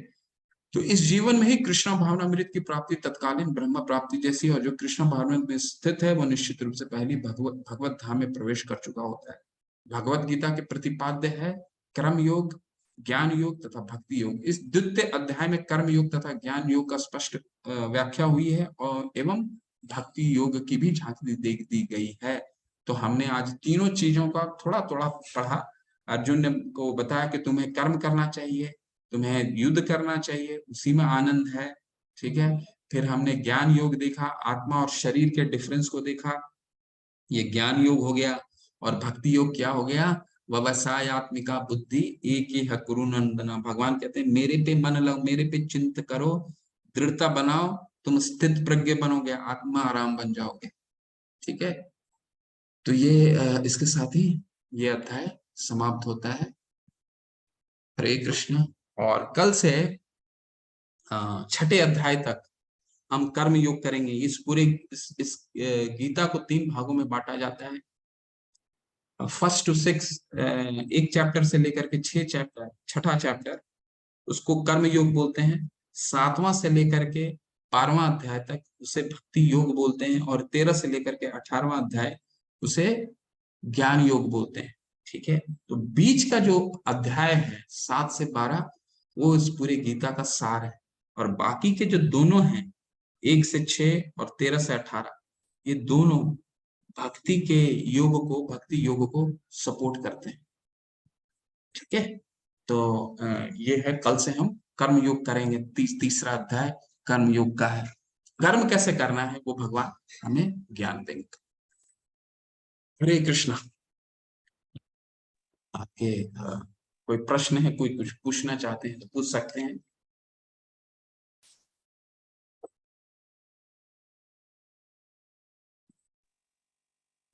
हाँ, रेशमा जी आप अपने आप को अनम्यूट करिएगा।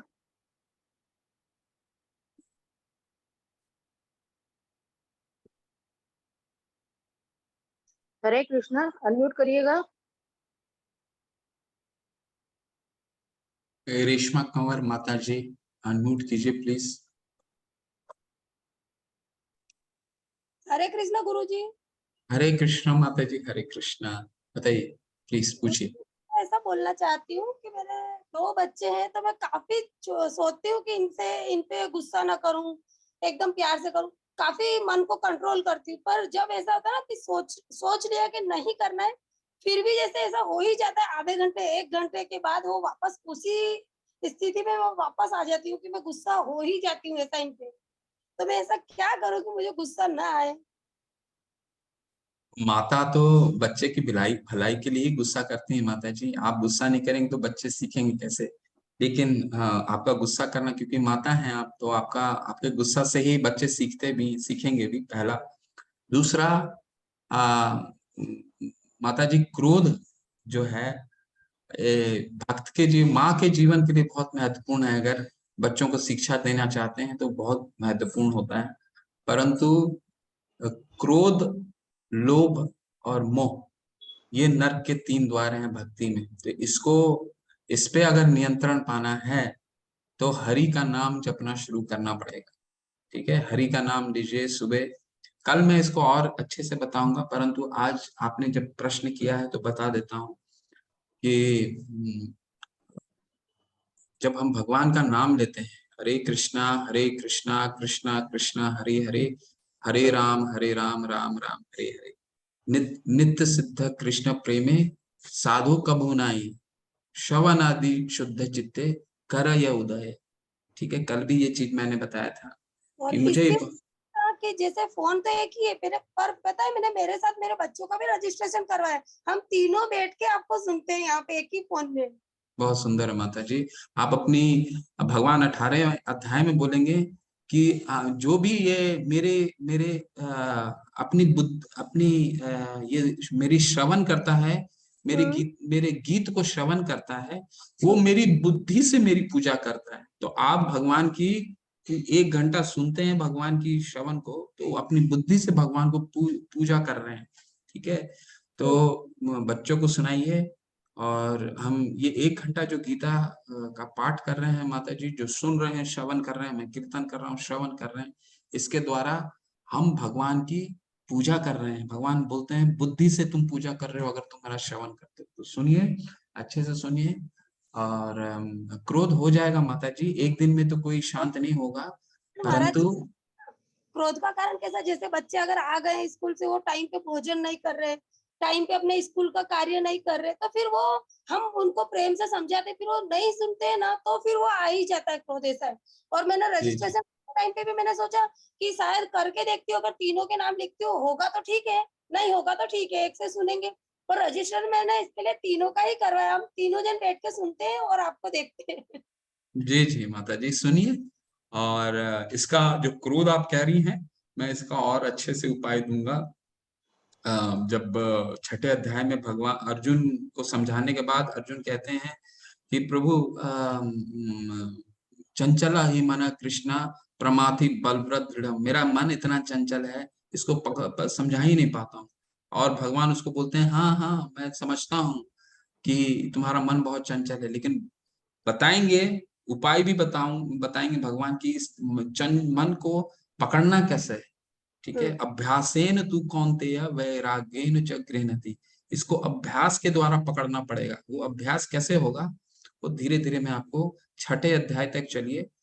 वो लेकिन सबसे महत्वपूर्ण है कि हम हरि का नाम लेना शुरू करें। ठीक है, इससे क्या होता है, हम जो हमारी सोई हुई कृष्ण चेतना है वो जागती है। क्यों? क्योंकि देखिए, बच्चे जब चलते हैं, आप समझिए, जब आप छोटे, कल भी मैं बताया था आपको, कल बताया था कि किसी को प्रचार समझा रहा था कि एक माता और पिता जो होते हैं, कभी भी छोटे बच्चे को चलाते नहीं है, चलाना नहीं सिखाते। बच्चे में चलने का गुण स्वतः ही भगवान दे के रखते हैं। माता पिता क्या करते हैं, उसको बस सहायता देते हैं, सपोर्ट देते हैं, ताकि बच्चा वो चलने लगे। तो उसी तरह हम सब में कृष्ण चेतना है, हमें क्या करना है, उससे उदय करना है। श्रवण आदि शुद्ध चित्ते करय उदय। जब हम भगवान का नाम लेते हैं तो ये जो जो हमारा कृष्ण चेतना है अंदर, वो उदय होता है। ठीक है, उदय होता है तो हमारा जो आत्मा है वो खुश होने लग जाता है, बहुत आत्मा संतुष्ट होने लग जाता है। ठीक है, तो ये करना बहुत आवश्यक है। अगर हमें क्रोध और थोड़ा सा भी विचलित, जैसे हमने आज पढ़ा था ना माता जी, हमने एक स्लाइड देखा था कि हम आत्मा को पोषण नहीं कर रहे हैं, इसके कारण हमारा चिंता, डिप्रेशन और कई तरह के जो बीमारियां होती हैं, वो क्या होता है, वो शारीरिक स्तर पे तो हम सब कुछ कर रहे हैं, आत्मा को नहीं पोषित कर रहे हैं। ठीक है, तो वो पोषण बहुत जरूरी है। उन आत्मा का पोषण ही पूरा गीता का अध्ययन जो हम कर रहे हैं वो आत्मा के पोषण के लिए कर रहे हैं। वो आत्मा पोषित कैसे होता है वही भगवान पूरे गीता में बताएंगे। ठीक है माता? हाँ, धन्यवाद गुरुजी इतने अच्छे से समझाने के लिए। हरि बोल माता, हरे कृष्ण। जय श्री कृष्ण प्रभु जी। मैं रत्ना बोल रही हूँ जबलपुर से। माता जी थोड़ा सा स्पीकर थोड़ा सा लाउड। हाँ हाँ, जय श्री कृष्ण प्रभु जी। मैं रत्ना बोल रही थी जबलपुर से। मेरा ये प्रश्न है कि जब मेरा जो YouTube है, मैं भी YouTube देखती हूँ, बट YouTube में हमेशा कृष्ण जी के भजन चलते रहते हैं और राधा रानी के भजन चलते रहते हैं।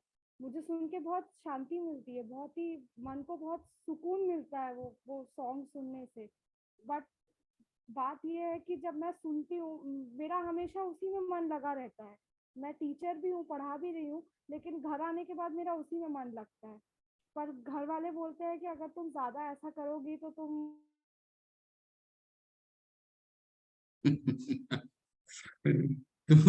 तुम साधु बन जाओगी। ये होता है माता जी, ये होता है परिवार में, इस तरह के संशय उत्पन्न होते हैं, परंतु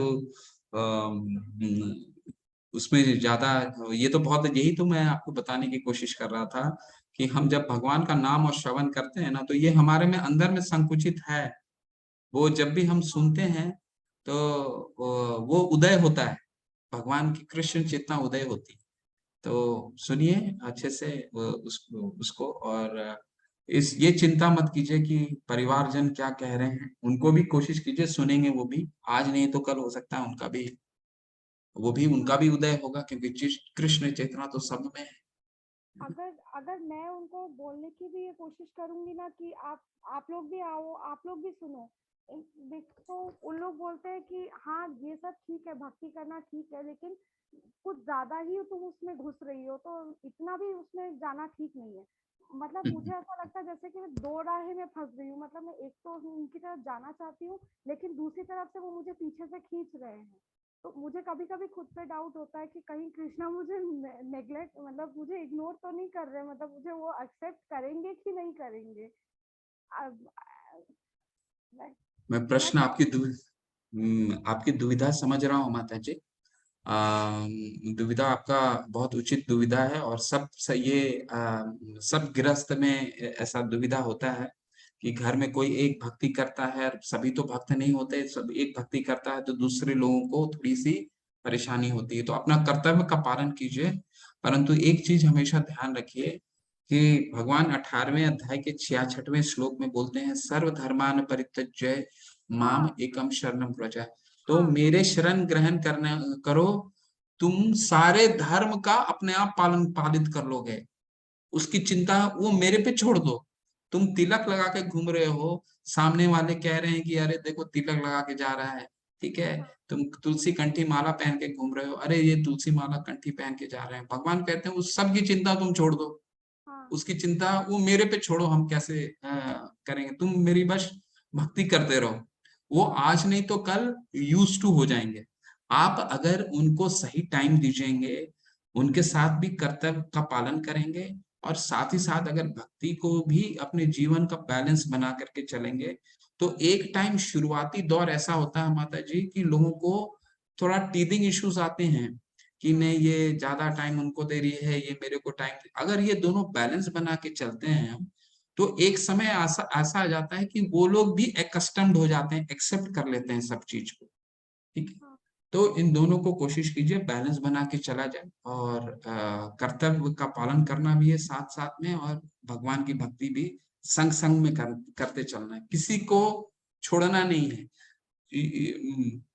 भक्ति जो है हमारा जीवन का अंग है, जीवन का बाहर नहीं है। इससे हमें ये जीवन का अंग है और इसको हमारे जीवन को सही से अगर हमने व्यवस्थित कर लिया तो ये बहुत ही मुख्य अंग है, इसको हमें व्यवस्थित करना ही पड़ेगा, नहीं तो हम खुश हो ही नहीं सकते।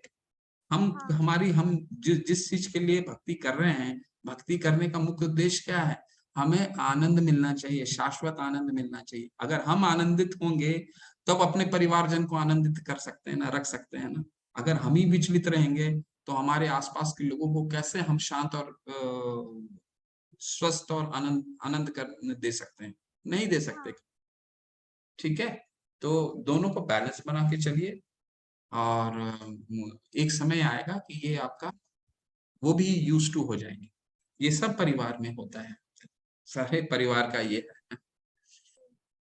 प्रभु ठीक जी, है माता, मैं कंठीमाला धारण करना चाहती हूँ, लेकिन घर वाले ना ऐसे रेस्ट्रिक्शंस लगाते हैं। मैं प्याज लहसुन छोड़ दूंगी, इवन मीट खाना भी छोड़ सकती हूँ, लेकिन एक्सेप्ट नहीं करते उन लोग, मानते ही नहीं है। और लोग बोलते हैं कि नहीं नहीं ऐसा नहीं हो सकता, तुम भक्ति करो लेकिन ये सब छोड़ना ठीक नहीं है। और लेकिन कंठीमाला धारण करने के नियम तो है ना कि तो आप नॉन वेज नहीं खा सकते। और इतना इतना मतलब बंधन में लगता है ना मुझे, कभी कभी लगता है मैं छोड़ छाड़ के सब भाग जाऊं। नहीं नहीं नहीं नहीं नहीं, ये क्या है? उत्साहित है, छोड़ना नहीं है, जोड़ना है। भक्ति को जोड़, भक्ति हमें जोड़ती है, छोड़ता नहीं है कुछ भी, जोड़ना है भक्ति में। तुलसी कंठी माला पहनना अगर आवश्यक नहीं लग रहा है अभी, देखिए तुलसी माला ग्रहण करने के लिए 4 नियमों का 4 पालन नियम है। करना बहुत हाँ महत्वपूर्ण है। पर अगर तुलसी माला अभी ग्रहण नहीं करना चाह रही, मत कीजिए माता जी। महारानी को, तुलसी महारानी को अपने घर में वनस्पति के रूप में रखे और उनकी खूब अच्छे से सेवा कीजिए। ठीक है, अच्छे से सेवा कीजिए, उनको एक साकार रूप की तरह उनकी सेवा कीजिए। ये एक वनस्पति की तरह सेवा मत कीजिए, एक साकार रूप की तरह सेवा, एक पेड़ की तरह नहीं कीजिए, साकार रूप की तरह सेवा कीजिए। और धीरे धीरे धीरे धीरे बढ़िए, कभी भी अचानक ओवरनाइट कोई चीज करने का प्रयास मत कीजिए। धीरे धीरे धीरे जब आपकी आसक्ति भक्ति में और बढ़ती गई बढ़ती गई बढ़ती गई बढ़ती गई, आपकी श्रद्धा विकसित होती गई, तो फिर कंठ, जब 4 रेगुलेटेड प्रिंसिपल आप अच्छे से फॉलो कर रहे हैं, तब कंठी माला धारण करने का सोचिएगा। अच्छा। और कृष्णा मुझे एक्सेप्ट करेंगे? मतलब मेरे मन में बार अब बार ये अभी अभी सवाल तो आता है। आपको जो सलाह दे रहा हूँ वो चलिए, आप वनस्पति को, भगवान को, तुलसी महारानी को आप उनकी सेवा कीजिए। फिर देखिए आगे चलिए कैसे वो अपने आप को एक्सेप्ट करते हैं। उनको भी कभी कीर्तन सुनाइए, थोड़ा सा प्रसाद खिलाइए। ठीक है, प्रसाद खिलाइए, बहुत प्रसाद खिलाना बहुत इंपॉर्टेंट है। यज्ञ शिष्यानि संतो मुच्यन्ते सर्व किल विषय। तो प्रसाद अगर आप खिलाएंगे तो कभी ना कभी वो बदलाव आता है, क्योंकि प्रसाद और भगवान अलग नहीं है, दोनों वो एक ही हैं। तो प्रसाद खिलाइए, बदलाव कभी भी आ सकता है। हम बदले, आप बदले, तो कोई कभी भी बदल सकता है, क्योंकि कृष्ण चेतना सबके अंदर संकुचित है, बार बार बोल रहा हूँ। ठीक है, वो चेतना कभी भी किसी में जाग सकती है, हमें प्रयास नहीं करना है। चेतना, हरि का नाम लीजिए, हरि का नाम अगर उनको अच्छा लगता है तो ठीक है, ये तो आप खुद स्वयं भक्ति कीजिए। ठीक है, जी जी हरे प्रभु कृष्ण। जी, हरे कृष्णा प्रभु जी।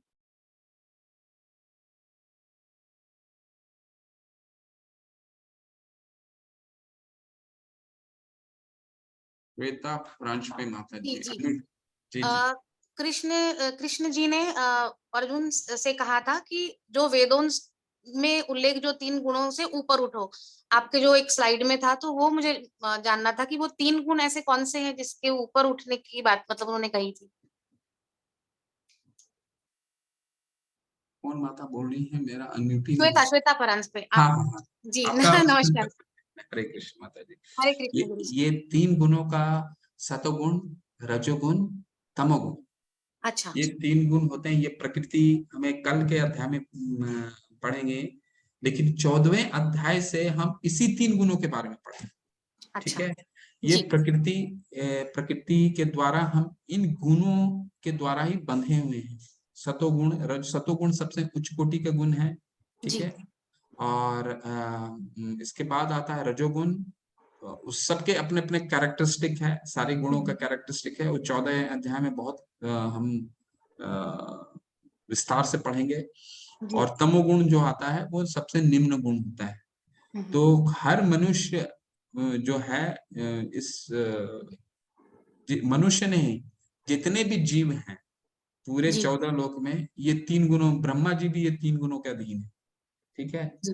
तो भगवान समझाने का ये प्रयास कर रहे हैं कि ये तुम तीनों गुणों के ऊपर उठो, क्योंकि तुम तो ये कह रहे हो कि तुम मेरा परिवार का नाश होने से सारा परंपराएं विनिष्ट हो जाएंगी, पिंडदान को ही नहीं कर पाएगा।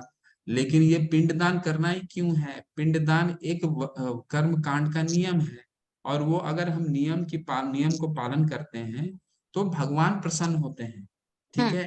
तो वैदिक जितने भी कर्म कांड है, वेद क्या है माता जी? वेद क्या है? मैनुअल है, मैनुअल। जैसे आप मोबाइल खरीद के लाते हैं तो एक मैनुअल लगा रहता है ना आपका, कि ऐसे चलाना है, ऐसे चलाना है, ऐसे चलाना है, ऐसे चलाना है। जी। उसी तरह ये वेद और शास्त्र मैनुअल है कि हमें जीवन कैसे जीना है। लेकिन इसका ऑब्जेक्टिव क्या है? बेसिक ऑब्जेक्टिव है कि भगवान को प्रसन्न करना है, भगवान को प्राप्त करना है। यही जीवन का, ये वेद का, शास्त्र का बेसिक ऑब्जेक्टिव है। वेदेश सर्व रहमेव वेद्यो वेदांत कृतवेद दुविदेव चाहम। तो भगवान 15वें अध्याय में बताएंगे कि वेदों का मुख्य उद्देश्य मुझे जानना है। तो भगवान यहाँ दोनों को कंपैरिजन कर रहे हैं कि भाई तुम पिंडदान करने को बोल रहे हो, यहाँ तो मैं डायरेक्ट बोल रहा हूँ कि तुम युद्ध करो, इससे मैं खुश हो जाऊंगा। तो तुम इनडायरेक्टली पिंडदान करके मुझे खुश होने की जगह डायरेक्ट मुझे प्रसन्नता दे दो। तुम वही कार्य करोगे जो शास्त्रों का पालन करके करोगे, पिंडदान जी। करके। जी। ठीक। धन्यवाद, धन्यवाद गुरुजी। हरे कृष्णा। शंकर सिंह प्रभु, हरे कृष्णा। अनम्यूट कीजिए प्लीज। हरे कृष्णा प्रभु जी। हरे कृष्णा प्रभु। प्रभु जी, ये मेरा क्वेश्चन है, नारायण और कृष्ण में क्या डिफरेंस है? दोनों भगवान हैं प्रभु। और कृष्ण जो हैं ये बाकी जितने हैं भगवान से ही सारे उद्भूत होते हैं। ठीक है। और नारायण जो हैं वो भी भगवान है। लेकिन कृष्ण, अभी इसको और भी थोड़ा सा आपको सिंपल तरीके से समझाने का प्रयास करें तो ऐसा है कि अगर पिता हैं, जैसे एक पिता पुलिस में है, ठीक है, और एक पुत्र से मिलते हैं, पुत्र है। अगर पिता अपने पुलिस जो पिता होते हैं अपने घर में आते हैं तो पुत्र से कैसे मिलते हैं? हर तरीके से मिलते हैं। उसे गले लगाते हैं, उसको कंधे पे ले लेते हैं, उसको गोद में भी सुला लेते हैं। ठीक है। तो ये पुलिस पिता का घर का रूप है। वही पुलिस जो पिता हैं अगर ऑफिस जाते हैं तो पुत्र से कैसे मिलेंगे? जैसे घर में मिलते हैं वैसे मिलेंगे क्या? नहीं मिलेंगे। तो एक ऑफिशियल तरीके से मिलेंगे। तो कृष्ण जो हैं वो घर वाले पिता हो गए, और जो विष्णु हैं ये ऑफिशियल पिता हो गए। ठीक है। तो कृष्ण जो हैं वो मूल स्रोत हैं सभी अवतारों के। कृष्णास्तु एते चांस्कुला पुंस कृष्णास्तु भगवान स्वयं इंद्रियारि व्याकुलम लोकम मृडयन्ति युगे युगे। भागवतम के तीसरे पहले अध्याय का तीसरे चैप्टर का 28वां श्लोक है। वो कहता है कि भगवान कृष्ण सभी अवतारों के मूल हैं। तो ये भगवान के ही मूल स्वरूप हैं, नारायण भी। और कोई फर्क नहीं, वो भी भगवान। ठीक है प्रभु। ठीक है प्रभु। हरे कृष्णा प्रभु जी। हरे कृष्ण।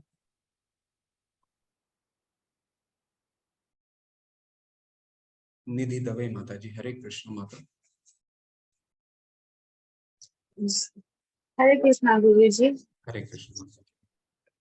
गुरु जी, मेरे को आपके बचपन से डायबिटीज है, और फिर उसके बाद मेरे को 6 साल से हाई बीपी था। उसकी वजह से मेरी किडनी फेल हो गई। 5 साल से मैं डायलिस 2 साल से किडनी 5 साल से किडनी का प्रॉब्लम था, और फिर 2 साल मेरे को डायलिसिस का। अभी 4 महीना हुआ है मेरा किडनी ट्रांसप्लांट होकर। लेकिन अभी भी मुझे बहुत डर लगते रहता है। मैं पूरे दिन हरे कृष्णा हरे राम रामा का जाप करती रहती हूँ। पूरे दिन कृष्णा जी राधा जी के भजन करती हूँ, लेकिन मुझे पता नहीं अंदर बहुत डर लगता है कि पता नहीं अब क्या होगा, अब क्या होगा। तो मैं अपने इस डर से कैसे जीतूं? माता जी, डर से निकलने का बस एक ही उपाय है कि भगवान के नाम में रुचि उत्पन्न करना पड़ेगा। ठीक है। और ये जो रुचि है ये वो अपने आप थोड़ा सा और सेवा में अपने आप को इंगेज कीजिए। कई तरह की सेवा उपलब्ध हैं। भगवान की भगवत गीता हमारे ऑनलाइन के कोर्सेज में भगवान की लीलाओं का श्रवण कीजिए। भगवत गीता के अलावा श्रीमद् भागवतम होता है 8 बजे सुबह। अपने आप को इंगेज जितना करेंगे उतनी ये डर से आप दूर जाएंगे। ठीक है। क्योंकि आप क्या है, कभी भगवान की जब माला हम करते हैं, हरे कृष्णा ये जब माला करते हैं, तब भी हमारे दिमाग में हम अपने मन को भगवान में केंद्रित नहीं कर पा रहे हैं। हमारे मन में वही डर उत्पन्न हुआ है। हमारा मन हमेशा वहीं पे जा रहा है, हमेशा भटका हुआ। उसको खींच करके अपने भगवान के नाम के नाम में लेके आइए। और सबसे जरूरी है कि नाम जितना लेना नाम लीजिए, रुचि के साथ लीजिए, कि ध्यान से लीजिए, और भगवान की जो लीलाएं हैं उसको श्रवण कीजिए। ठीक है। 8 बजे सुबह भागवतम की बहुत अच्छा गौरी शंकर प्रभु हमें पढ़ाते हैं। भागवतम की कक्षा होती है, वो कक्षा में ज्वाइन कर लीजिए। और जितना हो सके माता जी, भगवान की लीलाओं का श्रवण कीजिए, भगवान का नाम का उच्चारण कीजिए। ठीक है। और तो इसमें क्या करूं रुचि कि उत्पन्न कोई कीजिए जज? माता। जी जी जरूर। तो और जैसे अपने अपने घर में विग्रह रखे हुए हैं क्या?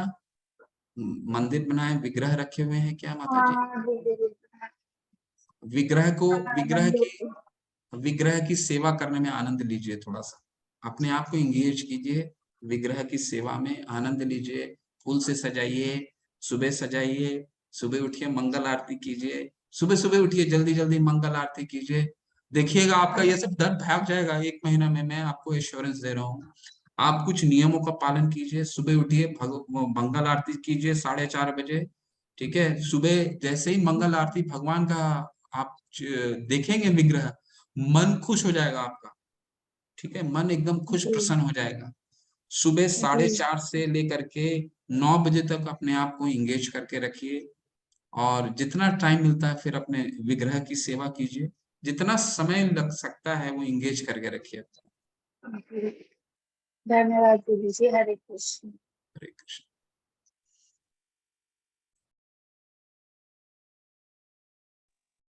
नीलिमा सिंह माता जी, हरे कृष्ण माता।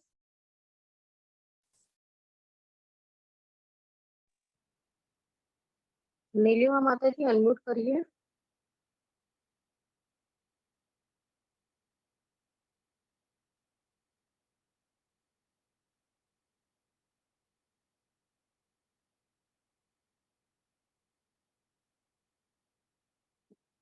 माता जी कुछ चैट में कोई प्रश्न है तो ले लेते हैं। नहीं प्रभु जी, चेट में तो कोई प्रश्न नहीं है। चैट में ऐसा डायरेक्ट मुझे कर दिए। हाँ, कोई डायरेक्ट भाग्य आपके पास होगा। आप लोग डायरेक्ट हरे कृष्णा। भाग्यश्री माता जी कह रही हैं, मेरा ये सवाल है कि हिंदू के बहुत सारे भगवान हैं, जैसे कि राम, कृष्ण, शिवा, गणेश, नारायण। हम कौन से भगवान का नाम स्मरण करें या पूजा करें माता जी? माता जी जिसमें आपकी श्रद्धा है अभी वहां पे अपना श्रद्धा लगाइए। और ये 18 दिन का गीता आप पढ़िए, बहुत क्लैरिटी आ जाएगी। चौथे अध्याय में पढ़ेंगे हम कौन सर्वश्रेष्ठ है। 7वें अध्याय में पढ़ेंगे कौन सर्वश्रेष्ठ है। 9वें अध्याय में पढ़ेंगे कौन सा श्रेष्ठ है। हर जगह पढ़ेंगे। 10वें अध्याय में भी पढ़ेंगे कौन श्रेष्ठ है। और ये कौन बोल रहा है? भगवान स्वयं बोलेंगे। ठीक है। तो अभी आपकी जहां श्रद्धा है वहां श्रद्धा लगा के रखिए। कोई और क्लैरिटी मैं आपको देता जाऊंगा। बस गीता को सुनते रहिए। एक सर्वश्रेष्ठ, एक तो देश में एक ही प्रधानमंत्री हो सकता है। ठीक है। प्रधानमंत्री कोई एक ही हो सकता है।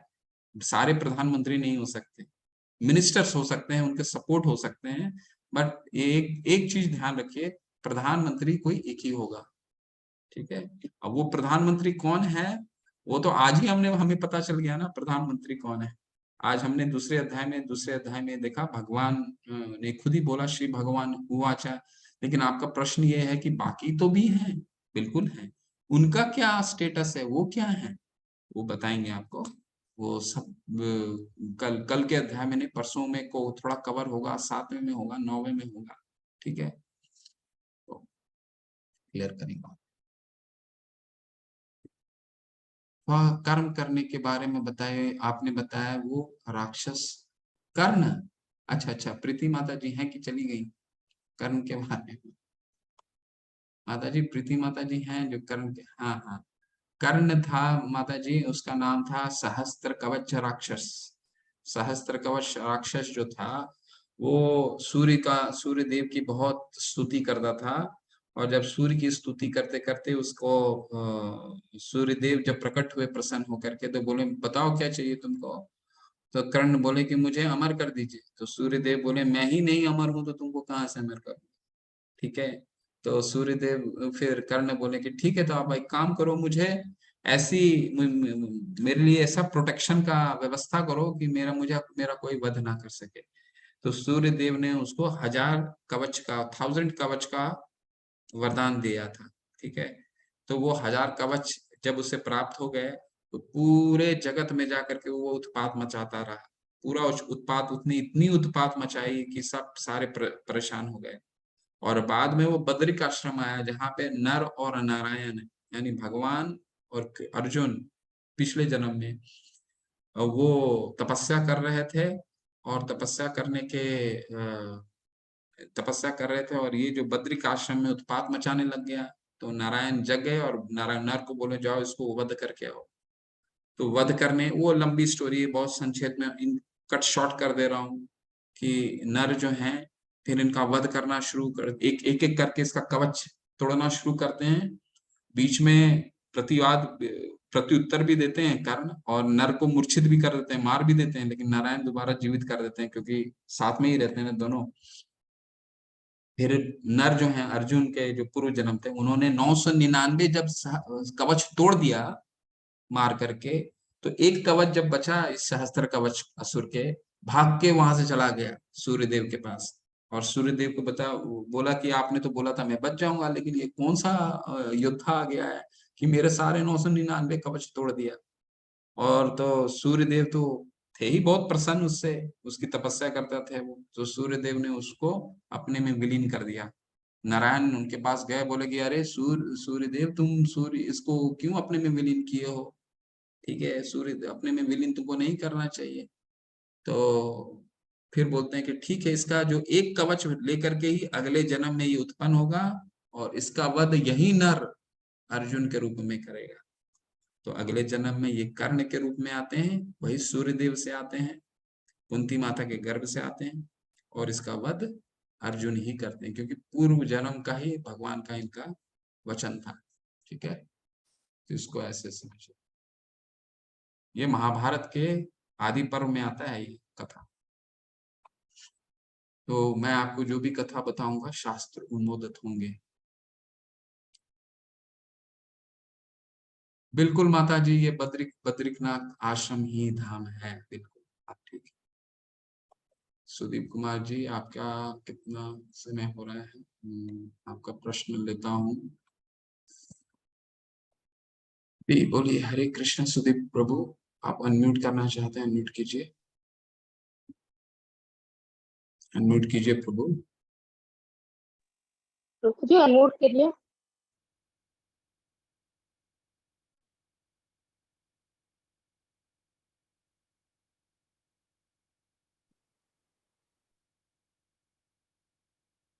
ठीक है, वो अनम्यूट नहीं कर पा रहे हैं, कुछ और चैट से ले लेते हैं माता जी।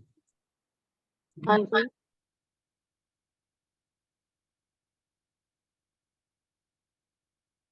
उन्होंने आज डाउन कर लिया, अच्छा, तब फिर हैंड रेस करा उन्होंने। तो रूपाली शेलर माता जी पूछ रही हैं मेरा बेबी नहीं रहा, मैं बहुत गुस्सा होती हूँ। अब मैं खुद को शांत करने की कोशिश करती हूँ, बट बहुत क्रोध आता है, बहुत डिप्रेशन फील होता है, लेजी, कॉन्फिडेंस नहीं रहा।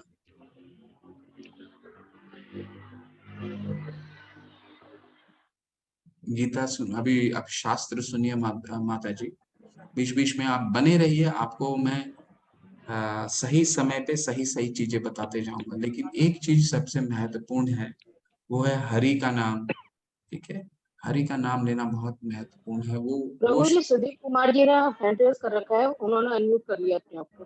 कौन, किसने? अच्छा, सुदीप कौर। हाँ जी। जी जी जी प्रभु, हरे कृष्णा। कुछ पूछना चाहते हैं, पूछिए। हरे कृष्ण प्रभु जी। जी जी, हरे कृष्ण। ये जो मतलब ये आप कथा बता रहे हैं, मतलब जैसे अभी आपने कर्ण के बारे में बताया या और जो बाकी कथाएं बता रहे हैं बीच बीच में, ये संकलन कहाँ से मिल सकता है?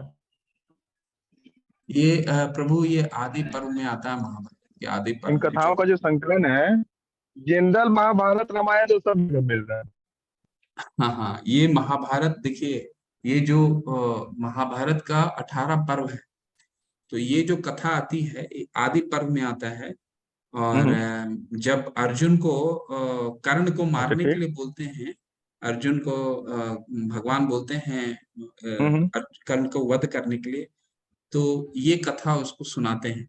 और आदि पर्व में ठीक है। महाभारत के जो आदि पर्व है, उसमें सभी का, जितने भी पात्र हैं, उसका हम्म। पूर्व जन्म का अवलोकन हम्म, थोड़ा थोड़ा दिया हुआ है। ठीक है, तो आप अगर ठीक है। महाभारत के आदि पर्व देखेंगे तो उसमें ये चीजें आपको मिलेंगी। बाकी जो भी मैं आपको कथा सुनाता हूँ, ऑनलाइन उपलब्ध हो जाएगा ये बुक? महाभारत आप हाँ हाँ, मिल जाएगा आज। महाभारत बिल्कुल। तो मिलता है, पर इन कथाओं का संकलन उसमें उपलब्ध हो नहीं पाता है। जैसा आप बता रहे हैं, जी। विशेष विशेष जो कथाएं अभी हमको कल से जो हम लोग समझ रहे हैं, वो उपलब्ध नहीं हो पाता है। बहुत सारे बुक फेयर वगैरह में भी हम देखे हुए हैं, या जनरल जो भी बहुत तरह के मेला वगैरह में जो भी होता है, पुस्तक मेला वगैरह, इस्कॉन की या बड़े सारी, बड़े बहुत जो बुक सारी की शॉप। अभी किताबें हम हैं। इस्कॉन भी गए हुए थे, मायापुर भी गए थे, तो वहां पर इस्कॉन मायापुर अभी हम जस्ट पिछले महीने ही गए थे। 4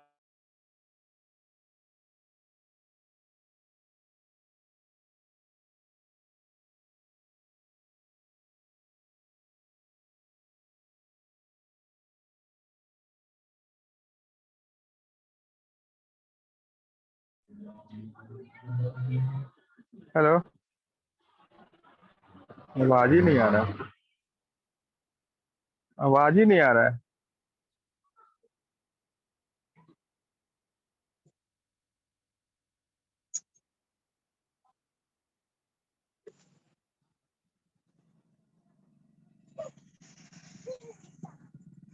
प्रभु जी अनम्यूट करिएगा।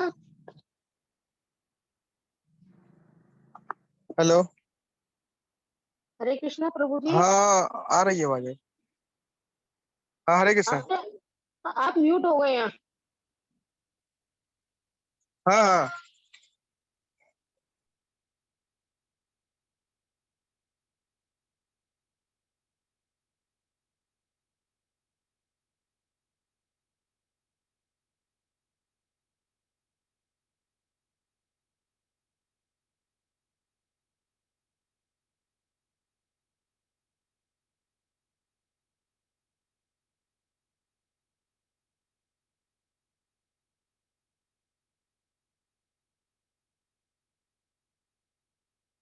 प्रभु जी आप अपने आप को अनम्यूट करिएगा।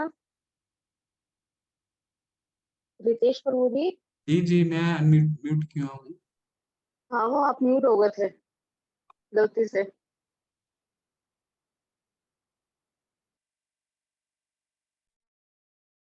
और किसी का कोई प्रश्न नहीं, वो शायद सुदीप प्रभु नहीं बात कर पा रहे हैं।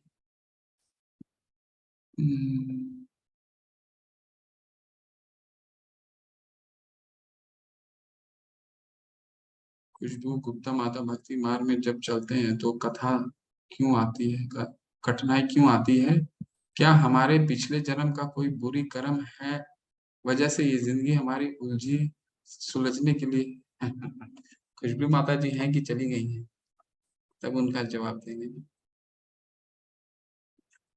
चली गई, चलिए जब कल आएंगी तब उनको करेंगे। लक्ष्मी माता जी आपका अंतिम प्रश्न लेते हैं, उसके बाद कल हरे पूछिए कृष्ण माता जी। प्रभु जी। हरे कृष्ण। प्रभु जी मैं ये कह रही थी, मैं प्रेग्नेंट हूँ, तीसरा महीना स्टार्ट है, तो जैसे मैं भगवान का नाम जपती हूँ और अभी मैं भगवत गीता की कथा भी आपके द्वारा सुन रही हूँ, तो इन सब का वो जो है तो वो बच्चे पर भी असर होगा? बिल्कुल असर होगा माता जी, इसमें कोई दो शक ही नहीं है, बिल्कुल असर असर।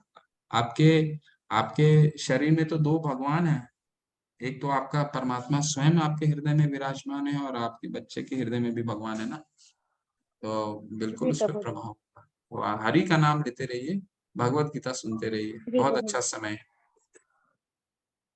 जी प्रभु जी। ठीक है ना? ठीक है माता जी, हरे कृष्ण। हरे कृष्ण। ठीक है माता जी, चलते हैं फिर, है ना? हाँ जी प्रभु जी।